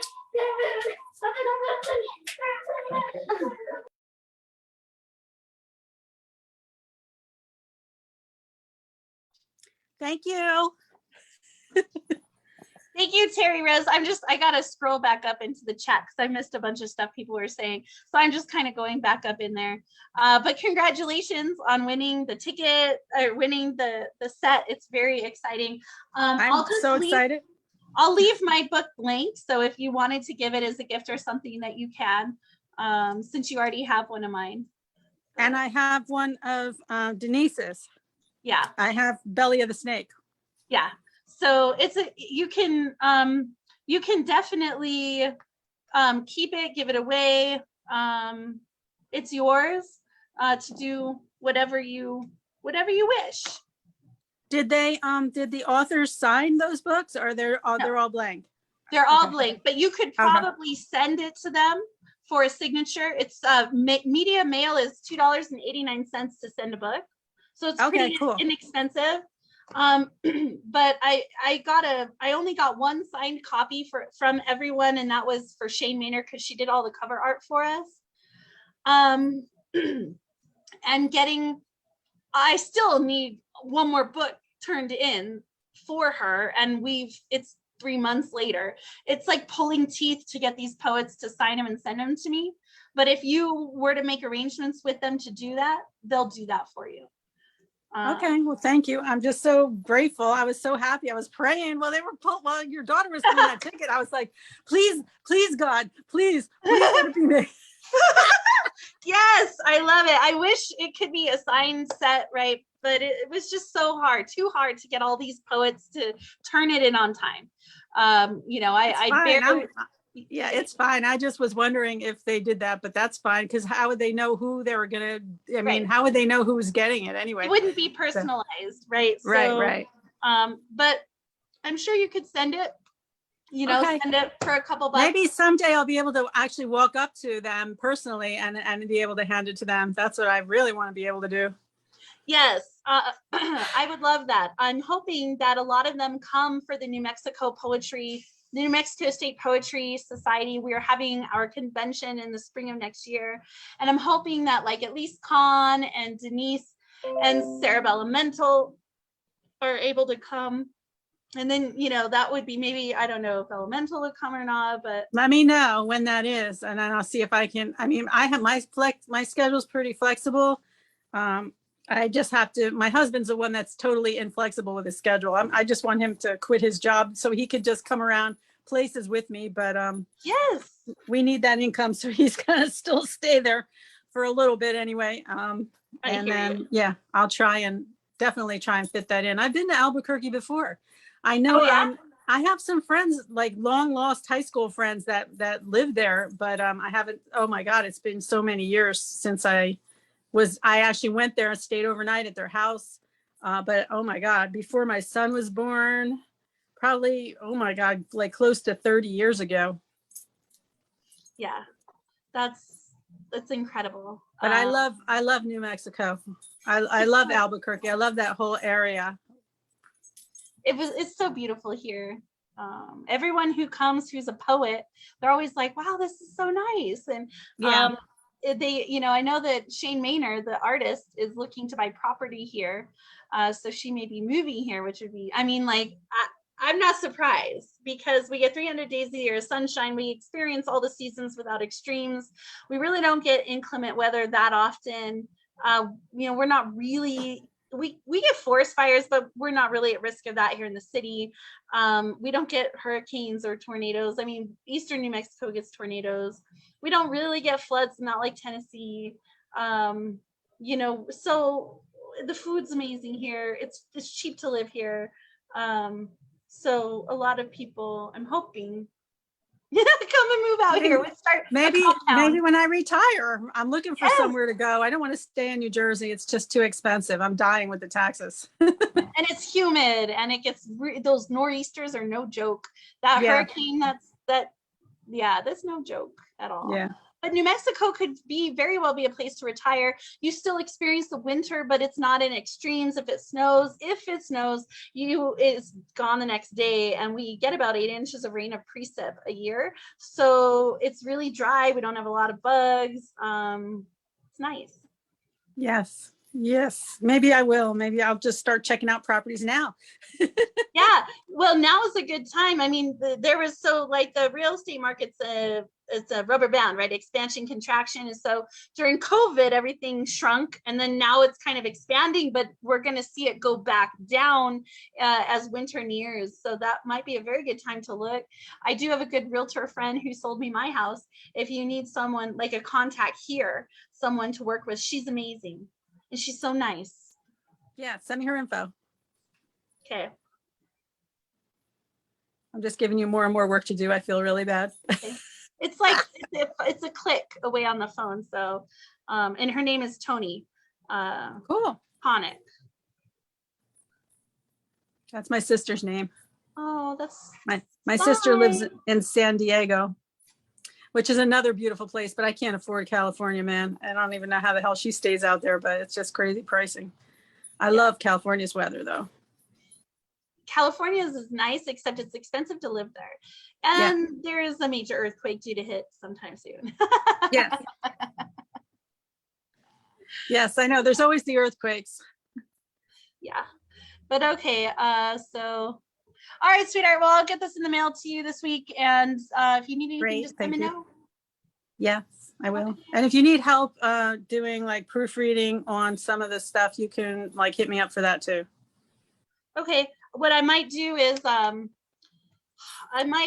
figure out like what people want to do as far as if I initially format the book, and so I could probably do the initial formatting, and then have like tiers of people, like have someone go through every book on the second draft to for errors that I might have missed, have someone else maybe just skim through every book on the final draft, because that's easier, because you're really looking to make sure that all the page numbers are all in the correct order, that each poem is in the table of contents, that it's on the correct page number in the table of contents. You're really just kind of looking to sharpen things that have already been done. So it's more like a skimming process of just making sure, and then have somebody copy edit the back just to make sure that all the words are correct, the spelling, spacing, all that stuff's correct on the final copy. But yeah, otherwise, I don't want to turn people away next year. I don't want you to either. I'm not charging this year. I'm doing 21 books and not charging a fee. And it's like, if I do it next year, I'm going to have to charge a copy editing fee, because it's just so much work from start to finish on the book. It's an astronomical amount of work. Maybe I could have one person go in and just file all the ISBNs once the covers are done. Like that's that's not hard. That's like an hour's worth of work, but it's an hour worth of work that maybe I don't have to do. Someone can go in and apply the for the copyrights, but we can't do that till the final drafts are in. But yeah, and then Shane's just gonna do all the covers, so I don't have to worry about that. So that's nice. But yeah, That's cool. I'm an artist too. If you need any artwork, Yeah? I can do art. I do have there are some other poets who are going to be joining for like there's some children's books that are going to be coming up on the horizon. So do you like to do illustration type work? Like Sure. for children's books? Okay. Yeah. So maybe we can figure something out about that. And there'll be some more anthologies coming down the pipe too. But for right now, Shane has we've kind of contracted. I mean, we haven't signed a contract with her, but we've kind of given her our word that she can do the, this launch. Spring, I don't know. We haven't really talked yet about the spring, how many books, all that stuff. But there's a bunch of other books in the works for next year that are going to need covers that are outside of the blocks that we're launching together. So Okay. I'll keep Just you in mind. keep me in the loop. If you Okay. need something that you don't have anybody for, you can hit me up for something. Okay, I will do that then. Thank you so You're welcome. much. You're welcome. All right, I may do a Facebook Messenger of all the people who volunteered to help, just so we can all exchange information. And Okay. yeah, okay. Awesome. Thank you so much. I appreciate You're you, welcome. Rose. Okay, I'll see you later. Bye.